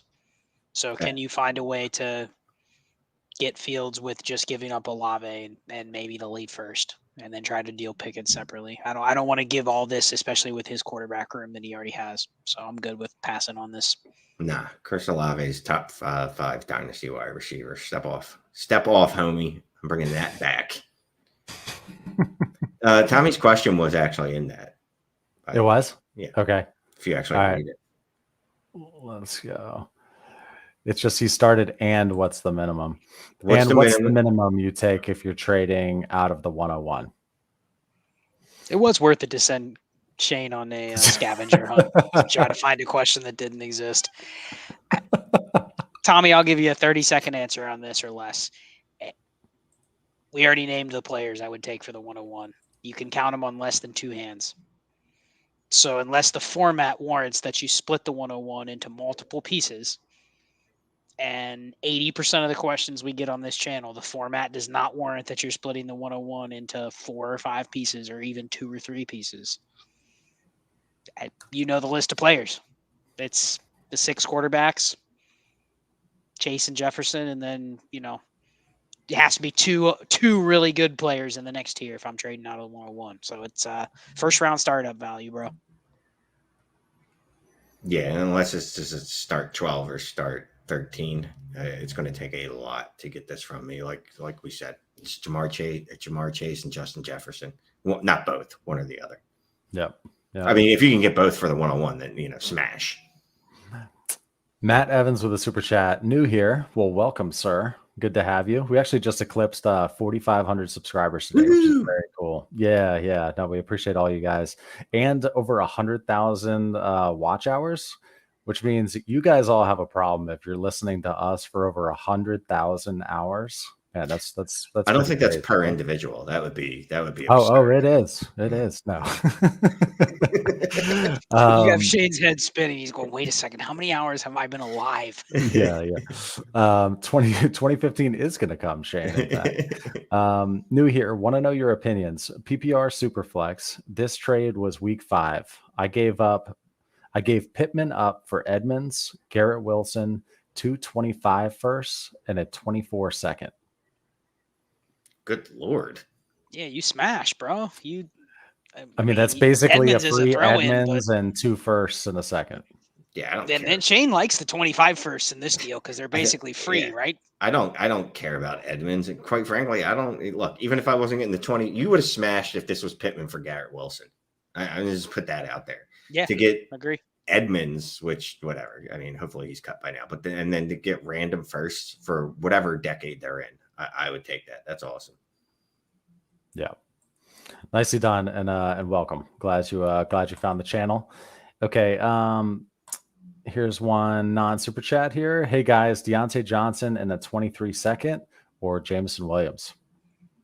I'll refrain. Shane can answer this one. I'm not that concerned about Deontay right now, am I? Deontay. Let's say it's a mid second. I'm holding on to Deontay here. I'm worried. I'm not panicked. Yeah, he's just so tough to trade. I mean, he's like I always say, he's the Kirk Cousins of wide receivers. You know, he produces better than his value will ever be. Yeah, I'm holding. Like I said, he 11.41 years is damn it. I thought I was so Shane, you can match where the channel's at right now if you spend the next 11 and a half years watching the channel. All right. Looks like I'll be busy tonight. Yeah, check our receipts. Okay, so let's did we finish that one? I guess you're holding on to Deontay. Yeah, holding on to Deontay. All right, let's smash through some questions. Clay's got to go away so his wife doesn't beat him anymore. No, she's definitely my better half, but I'm gonna have to run. Can you guys take the rest of these? Well, yeah, we can take it. We'll get through. This is like this is a first. You're gonna let us drive, and we can just cover up your face. You guys crush on Manic and Chill, and everybody in here will enjoy this. I'm overrated, and I take up the middle of the screen. So yeah, I'm gonna bounce out. Thank you everyone for joining tonight. You're in good hands, obviously, with these guys, and we've got some super chats in here and other questions. I want them to get a solid answer for their money. So peace out. Later. Bye. See you later, guys. Oh, bye, Felicia. All right, I'm gonna grab this first one here. This is non-super. it could definitely get. Go away, Clay. 10 team, 2 quarterback, 1.5 tight end premiums. Start Clay 11. Can't leave. 11. Oh wait, it's a show. All right, he gives Higgins, Hurst, Foster, Moreau, get Mark Andrews and Marquise Brown. 1.5 point premium. Tight end. So are you gonna mess with the frames? There we go. That looks respectable. We'll deal with it. 10 team, 2 QB, 1.5 tight end premium. Higgins, Hurst, Foster, Moreau, get Andrews and Marquise Brown. Yeah, I'm good with this. I'm good with the end. I'd probably in this format take Andrews. Same with Higgins, so I'm good with it. All right. I don't even know how to say that name, so I'll just take the trade. All right, Kevin, super chat. Thank you, bro. What criteria do you use to decide how long to hang on to players that don't hit right away? People like Tyrion Davis Price, Sky Moore, Keontae Ingram, Calvin Austin come to mind. Calvin Austin, he's already done. He's got no shot. Tyrion Davis Price and Keontae Ingram, they're running backs, so I'm just going to hold them on my roster if I have the space. Sky Moore has until the end of this year. He's got 6 more games to pick up about 450 yards receiving, and then he's done. There's thresholds. It used to be based on 16 game seasons that you could look at. It was like 500 yards receiving, but it was at least, I think, 9.5 fantasy points is what you want to see out of a rookie wide receiver to have any hope for him. Anyone under that threshold, they don't hit. They're usually just chafe, and you can get rid of them. Thanks, Kev. And we share a brain. I'm right with you. Keontae Ingram, Terry and Davis Price. They're running backs until they're out of the league. Keep them on your roster as long as you don't have a better option. So agree with you. Good question. All right. So it looks like Mike still telling us we can't tell him what to do. You know what? You want to keep giving $2 to tell us that we can't tell you what to do? Keep doing it. You're right. We're not the boss of you. Our man Air Jeff, he's got a question above. Really appreciate the super chat. Thank you, sir. And I think you guys are really seeing why Clay is important to the show, by the way, in case you haven't before. Question. This is why we typically just on Manic and Chill, we just just ramble back and forth. Yeah. Deep at running back and wide receiver, hurting at QB. Taylor, Barkley, Najee, Monte, Hopkins, Cup, McLaurin. Who can I afford to trade and which QB to target? Wilson, Goff, Carr are his present quarterbacks. Aloha, and Mahala. Same to you, Air Jeff. Hurting at QB. Taylor and Barkley, Najee, Monty, Hopkins, Cup, McLaurin. All right. Well, you can't trade Cup for a quarterback because he's hurt. So that's a frightening quarterback room. Yeah, that quarterback. And I'm not even sure what Wilson it is, but even if it was Russell, it's still frightening. I'd prefer if it was Jeff Wilson over Russell Wilson at quarterback. I mean, honestly, I'm looking to move the running backs for quarterbacks. Like that's always the move I want to make. Running backs explode, pretty much like Spinal Tap drummers.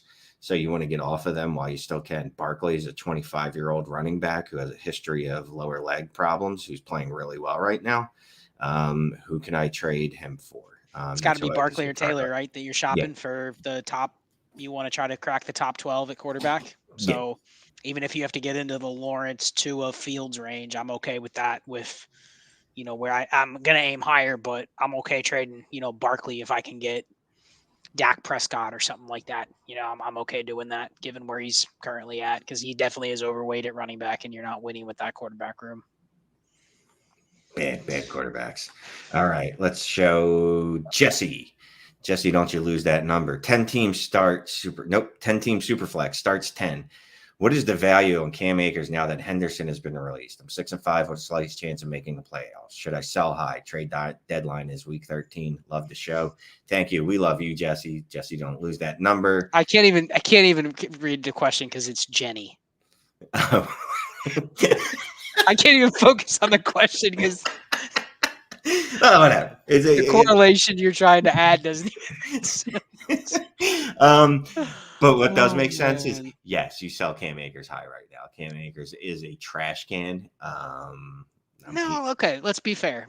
You know what he is? A running back. He is a running back. He's also a running back that is probably going to get another opportunity. Is that going to be a bell cow starter? No, but he is one of those guys where I was actually buying Cam Akers the last couple weeks because of the fact that he's being treated as he's just a running back that's buried, but really he's being transacted for, late second, early third type prices, which is getting into the range where if he's ever even a spot starter somewhere, he actually has more value than what his market was. Right. Now, if that's bumped up to a second, like a high second or, a future second that looks somewhat promising, and I know it's a league I can use that second to upgrade somewhere, then fine, I'll sell him. And that's just because Henderson's gone. So when a guy leaves, the other players have to just get better, right? When in reality, do you really want a Rams running back the rest of this year? No. So yeah, I think the move is to move Akers and Kyron Williams now before you realize that it doesn't matter who the running back is the rest of the year for the Rams. So I would be willing to fade that for the liquidation price. So all right. Yeah, you have a window now. That's it. And that's all you ever wanted with him, which reminds me I need to go move him in a couple leagues. Swift worth a 24 first. If I'm paying a 24 first, it's for production right now, right? What production is Swift giving me? So no, I'm not giving a 24 first for Swift.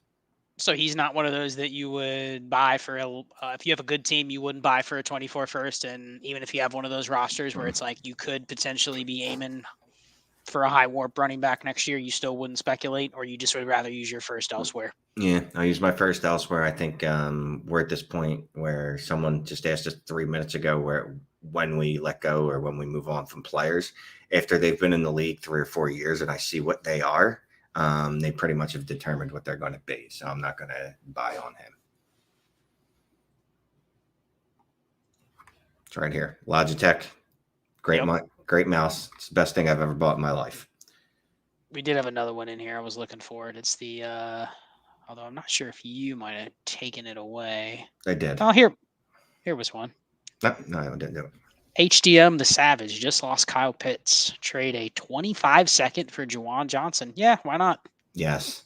25 is so far away, man. Like, it's not a first. It's a second in 2025. And Juwan Johnson's been playing really well. He's relegated Adam Troutman to being a backup tight end. Here was the one for you.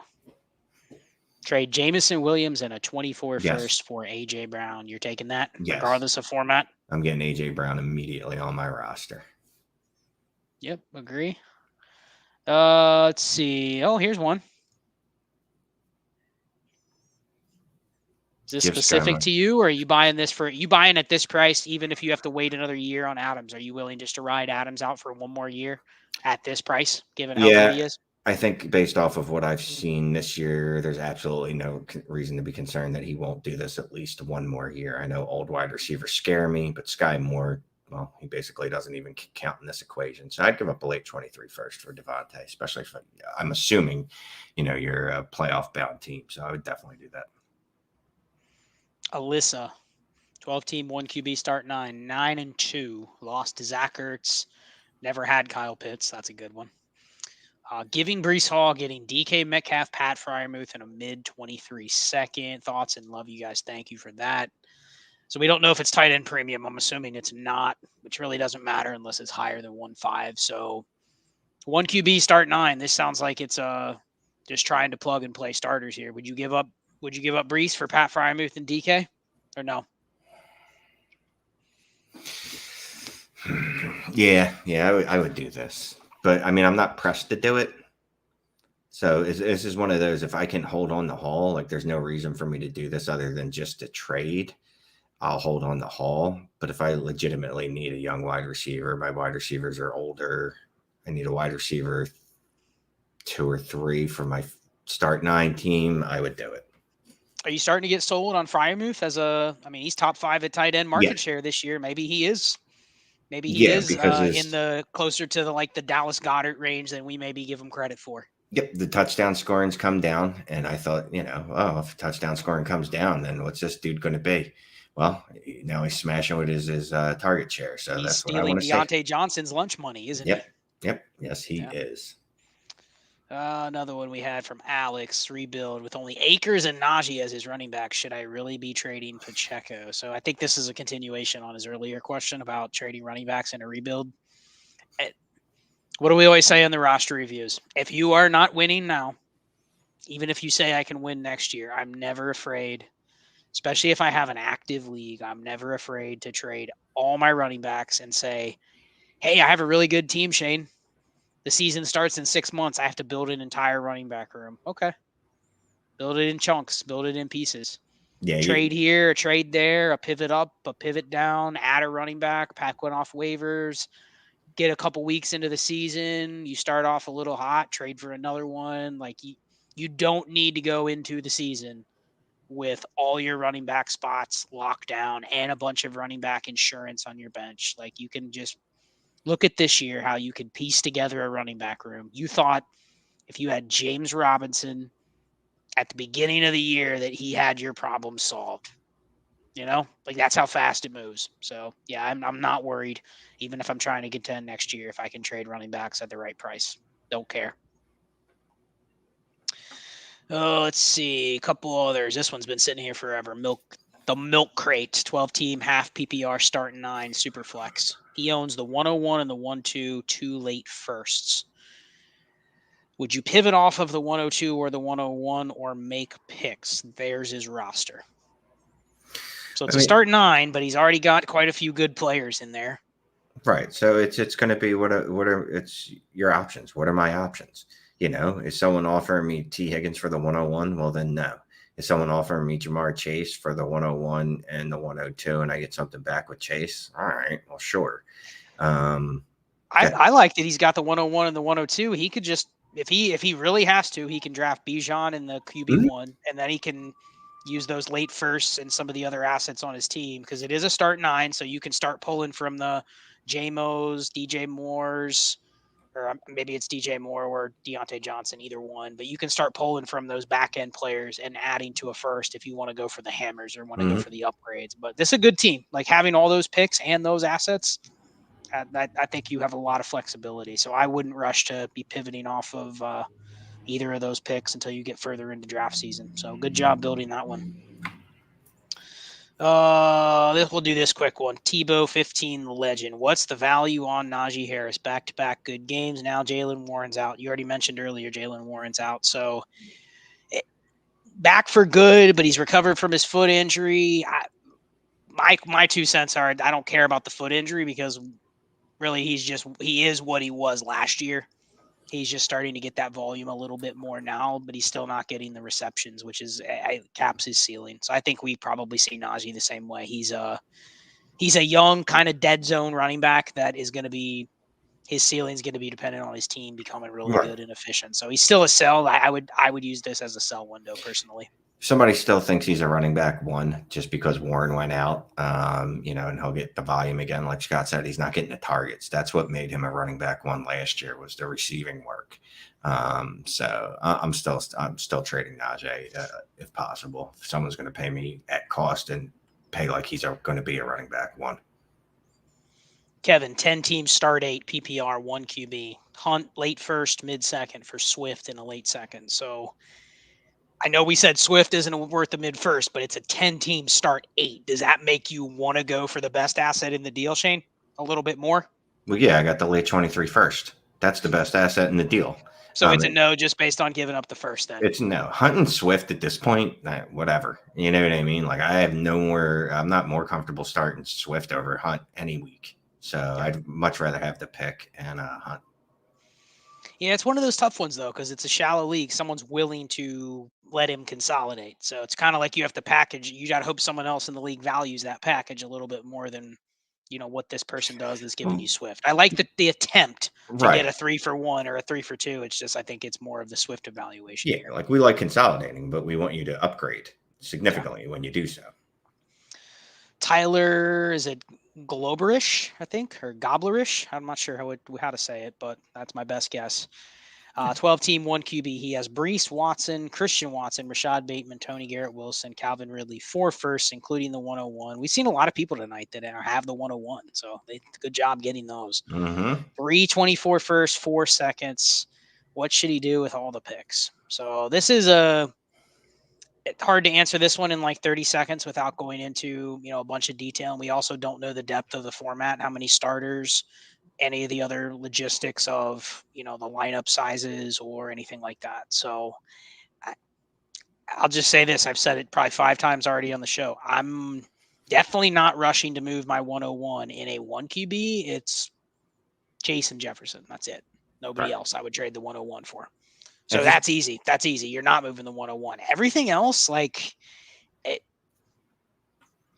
let you answer on where you would be with this. I know you're a little more aggressive in trying to get players. I just don't see the need to do it right now. Well, you have the next 3 months. That's what I was about to say is like, there's no pressure for you to make trades right now. Like you don't have to make these 24. You don't have to trade these 24 first. Like, can you use them and get yourself an absolute stud? Well, then yes, do it. But otherwise, just hold on to them and let their value increase because that's what their value is going to do. It's going to increase. You don't have to make a decision today. These picks, especially the 24 picks. I mean, you've got this time next year that you know what I mean. They'll finally be appreciating in value still. So there's no reason to rush and make any decisions right now. Now, if you want to go out and offer 2 24 firsts for a top 6 wide receiver like AJ Brown, all right, we'll do that. You know what I mean? But it's got to be something like that. Like I'm not trading one singular 24 first for a Jerry Jeudy or something because that doesn't really help me. All right, we got 11 in the queue, and then I'll check the chat. grab in the live chat, see if there's been anything worthwhile throwing in there. We'll go for another like 10 minutes or so, Shane. So let's knock all these ones we've had in the queue just to do the listeners justice. Patty Mills, what are you comfortable paying for Dalvin Cook? Assuming you're contending, Shane. You paying a mid to late first for Dalvin Cook, or would you rather aim somewhere else? No, I'm aiming somewhere else.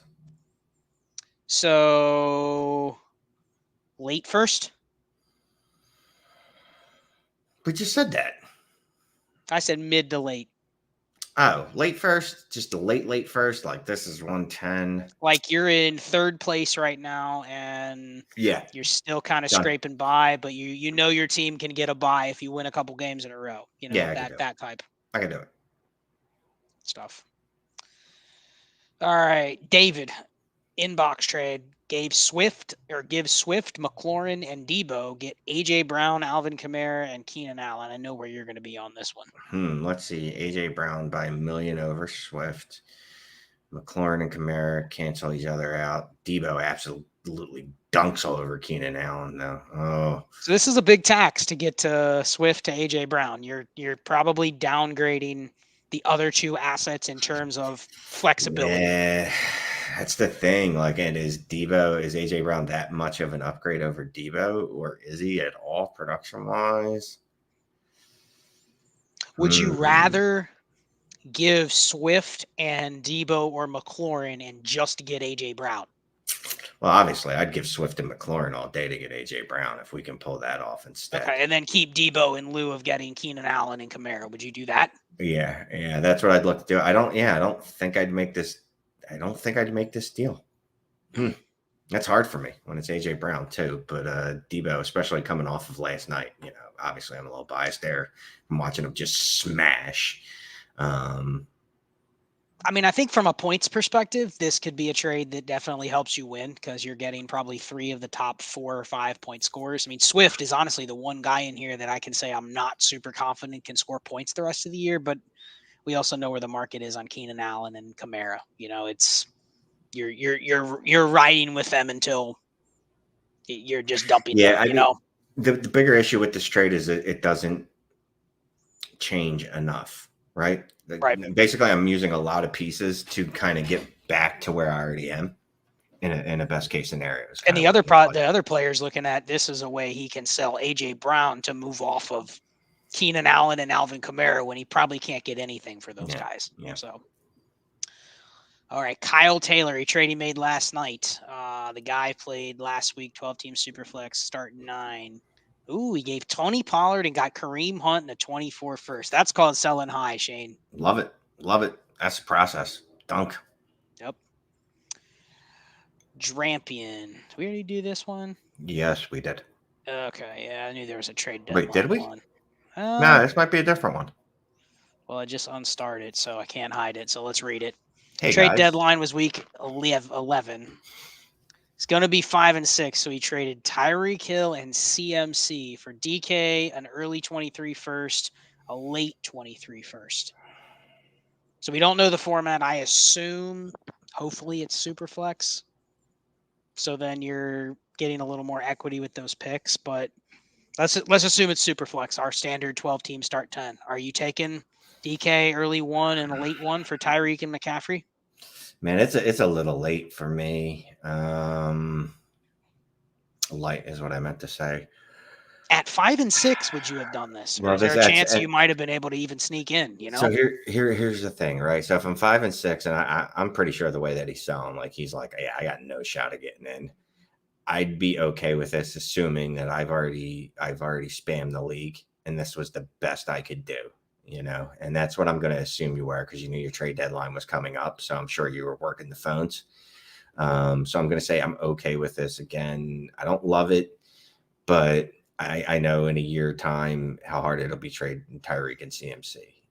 Even though Tyreek's going to be coming off probably a 2,000-yard season, and CMC is going to look like old CMC, it'd still be hard to get value for those guys. Man, I don't know. So should he dump Joe Mixon then also? You know what? I hate doing this. I need context, dude. I need context. All right. Like our CMC and Tyreek, can I reload? Because if this is just a retool for next year, you know what? I think I just hold on to them. And that pains me to say because they're elderly gentlemen, but I think I would do it. Yeah, I mean, and if you think you can retool for next year, I'm actually not opposed to holding Mixon, especially now that he's injured. I don't really think I don't think you're going to be able to get enough for him, Yeah. And the trade deadline already happened, so I don't think the market for a guy like Mixon is going to be there in the offseason. You're probably better off waiting until we get back to next year and he's scoring points, Yeah. Like you try to shop him in June, it's going to be like, I don't really trust that he's going to last another year. So you're almost forced to hold on to him. Tyler. All right, 12 team, 1 QB, start 9. Looks like he'll land the 103. Bijan and Gibbs are gone. Shane, who are you taking right now? You have to pick a name. CJ Stroud. 1 QB. Not CJ Stroud. my mind is just. Let's see. That was 8 words or 7 words in. It said the words 1 QB. So well, look, it was a long time ago. It confused me. I haven't actually looked at mock draftable in a little bit. I should probably start looking at that again. Jordan Addison looked really good coming back from USC this week. It's probably Jordan Addison. Yeah. It's either Jordan Addison or honestly, it's probably Jordan Addison or Quentin Johnston if you have to pick right now. It's going to be whoever the wide receiver one is. Yeah. Yeah. And it's probably, look, I know I'm not an NFL guru, but if they just do it based off consistent production, really hard to pass on Jordan Addison as the wide receiver 1 in this class. Yep. Agree. Jetta Bang Bang. Nice question. Nice avatar. Love it. Half point PPR Superflex. Traded Derek Carr, Nick Chubb, the 101 or the 102, and a 108 through 110. So I'll pick in the late first for Josh Allen. How did he do? He has Hurts and Josh Allen now. He still has another late first and a top 5 pick. Did he overpay? Let's assume that's the 101. Did he overpay? I mean, probably. Like if you stuck that into a trade calculator, it would spit out a number at you that tells you that you lost by some metric.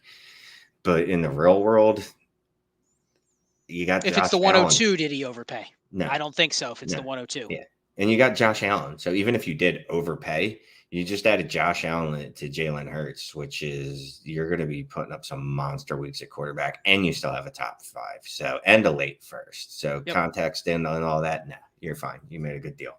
And I think this is just to speak this about Josh Allen. You paid a lot, but the deal you got was that someone was willing to trade him to you. Mm-hmm. So you hit that perfect spot in the time during this league where he was actually willing to move. A lot of times it's like, Shane, what do you want for Josh Allen? I don't even know what I want.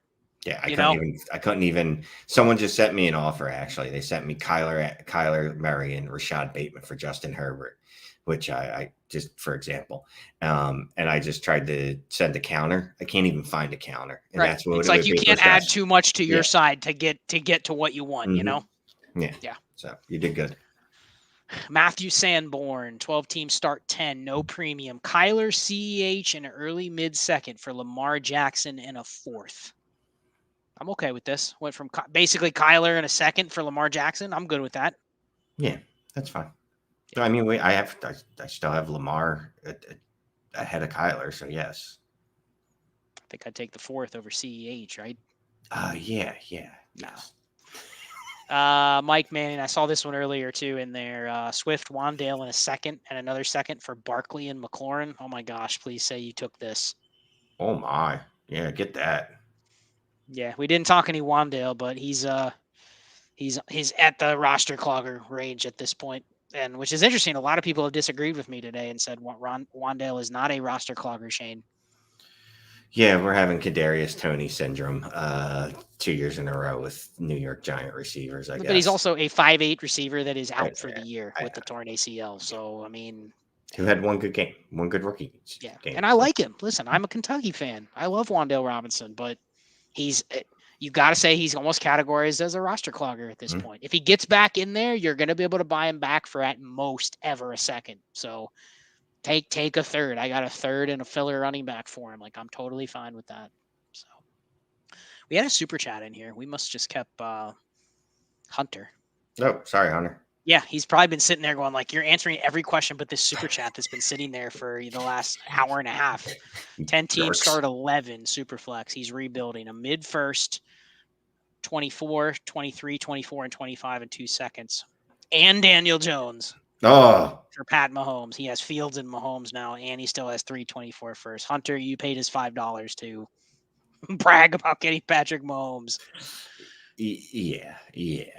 Look, if all these firsts were in the 23 draft all in 1 year, I'm still doing it. Yeah, still do it and be like, dude, I just got. And if it was another first, I would still do it. I'd be like, dude, first plus Daniel Jones. Mahomes for 3 firsts and Daniel Jones. Who cares about the seconds? Yeah, that's a smash. Great deal, Hunter. Here's a good one. Our boy Jim Dickey. What's up, Jim? AJ Dillon in a second for Gibson. Shane, we're at the point where we're adding to Dillon to get Gibson, right? Life comes at you fast. It does. I think the fact that 6 weeks ago this would have been absurd, thinking you had to add anything to AJ Dillon to get Gibson, makes me want to lean taking AJ Dillon in the 23 second, because I don't think I can do better for Gibson. Do you? No, but I think if you said I'm paying a late second, I would much rather have Antonio Gibson the rest of the way. I actually think he can be a starter even in a start 10. The rest of this year? Yeah. The rest of this year. And he's a better player than AJ Dillon. He has a more diverse skill set. Well, maybe. So I guess this is a second if you really needed this starter, because here's the thing. AJ Dillon is what I call in Destination Dynasty. He is truly one of those dead zone, negative warp running backs. You know why? Because when you have him on your roster, what are you tempted to do? Play him, right? You play him. You probably started him 3 or 4 times already, and you're like, wow, you got me 6 points. So he's actually hurting you. He is blocking other running backs that you have lower than him that you're not putting in the lineup because of his name. So he is literally one of those traps. So if you have to pay a second to even, it's like paying somebody to get all the temptations out of your house. That's kind of what the equivalent is. So I'm okay with it if you really want to do it. Here we go. Benny Bellagio. What's Tony Pollard worth now, Shane? 2 seconds? Yeah. Honestly, I think he's worth a first. But no one's going to pay you for it. So that we're trying to. People are paying first for Ramondre Stevenson. What's the difference? I don't know. I'm just saying he's to the point where he's to the point where I think you would take Tony Pollard over Najee Harris, right? I don't want to admit that, but yes, I would. Someone asked me, would you take Tony Pollard over DeAndre Swift? And I'm like, well, if you reverse their names, right? That's the problem. Is Pollard's a free agent? You don't know where he's going to land. But what if he re-ups with Dallas and they use him the same way they are now for the next 3 years? And life comes at you fast, man. I think we're going to see in the next ADP that he is going to be in the top 12. Yeah. Oh, well, here you go. I got to share this real quick. His buddies just said he wants 2 firsts for his Pollard. Well, your buddy is delusional and or high. That's the message of like, I'm not trading Tony Pollard based on Tony Pollard's name. You pretend his name is DeAndre Swift and he's producing this way, and then we'll talk. You know that. But if his name was DeAndre Swift and he's been ripping off 30+ point games, 3 times this year already in the last 6 weeks, then he would be going for multiple firsts. Yep. So, yeah. All right, we're going to do about 15 seconds on this because this is going to be a topic. This is going to be the storyline in Dynasty this offseason, Shane. He's not leaving in free agency, Senor Long Johnson. However, I've made my prediction known. He will be franchise tagged. Shane, is he going to like the franchise tag? No. Right. And I think the Ravens are a pragmatic enough organization to say, okay, we might be able to create a Deshaun Watson type bidding war for Lamar Jackson. And I think the Ravens are just dumb enough / smart enough to do that. But I think there's a chance. I think you do not, in today's quarterback age, you do not let them get to year 6 without a contract extension. So, and here's the thing. Lamar Jackson is probably going to be in the playoffs this year. And then what's going to happen when he gets in the playoffs, Shane? They're going to lose? He's not going to win. So they're going to be like, man, Lamar didn't win in the playoffs again. And Lamar's going to be like, I just dragged this dead-ass roster into the playoffs. Guys, so I made DeMarcus Robinson a wide receiver 1 in fantasy. I know this isn't real. That's not the real NFL. But guys, look. Neither side will budge based on the result of this season. So I do think this is going to be one of those between Super Bowl and the start of the new league year. We're going to have some Lamar Jackson Ravens drama. Because I think the one thing is if they tag him, it's going to be $45 million next year. And as soon as you tag him, you have to put that money aside. So what does that mean? If he doesn't sign his tag, the Ravens still have to put it aside. So there's going to be like this power jockeying of, Lamar and the Ravens in terms of like he can kind of hold them. He can bend them over the barrel through free agency because they have to account for this money that he could sign his franchise tag. At the same time, like he doesn't want to do that because if he comes back to Baltimore and has no weapons, then it just hurts him. So I think it could get ugly there. Just my prediction. Falcons, that's my early leader. They were in on Watson. I could see them putting the same deal and the same trade package on the line for Lamar. I want it so much for Kyle Pitts that I can't even feel my face when I say it. Now, why did you star this? Well, no, I wanted to point this out. Just because they have the 101 doesn't mean they're in last. They could be shrewd traders. There's leagues that I have the 101 in, what looks to be the 101 in that I earned, that I flat out suck in. But there's enough leagues that I own multiple firsts. Like for example, one league me and Scott are in, I own 6 of the first round draft picks. They can't all be mine because I only own one team in that league. So and you know what? Yeah, Flowosaurus, listen, it's a skill to get the 101 because there are a lot of teams that are absolutely dead and they suck and their roster construction sucks. And it goes, oh man, you have so many roster cloggers that guess what? Your potential points, you're at the 103 and your team's still terrible. So it is a skill to go from, we're in a league where we're fighting over the 101 and we're trying the best we can to manipulate the taxi squad and trading away anyone with a pulse to get to the 101. So it is a skill. And sometimes teams aren't smart enough to recognize, or managers aren't smart enough to recognize when they have to blow up a team, and they just keep trying to be a middling team, and they keep trading away their picks, even though it would be best maybe to hold on to that pick and let their team bottom out. Yeah, and if it's potential points or standings, I see a lot of teams that just got to the event a little too late, and they're like, man, I need to shed all these points, dude. You're already 200 points higher than the next slot. There's no way you're bumping your potential points down that fast in the next month, so you're stuck. So Brian S., would you give up Justin Jefferson for Ken Walker and 2 firsts, Shane? Well, they're 23 to 24, so no. No, I'm not giving up Justin Jefferson for that. Okay. Drew Sorensen Music gave Amon-Ra St. Brown. He got Mike Williams, Romeo Doubs, and a 25 first. Do not like it. Do not like it at all. This is the opposite of everything we preach. No, I don't like it. Sorry. Yeah. Did you see anything else in the chat? I stopped because it's been 2 hours. I added several while you were doing that. I'm just scrolling through to see if there's anything super interesting, but otherwise we'll knock this one out. Don't make it sound like that. I got an offer of a late 23 first, likely Lat Murray, and a 23 third for Kyle Pitts, 23 fourth, and a Superflex 1.5. So he's got an offer of 23 first, Lat Murray, and a third for Kyle Pitts, and then a 1.5 PPR. We're taking Kyle Pitts and running here.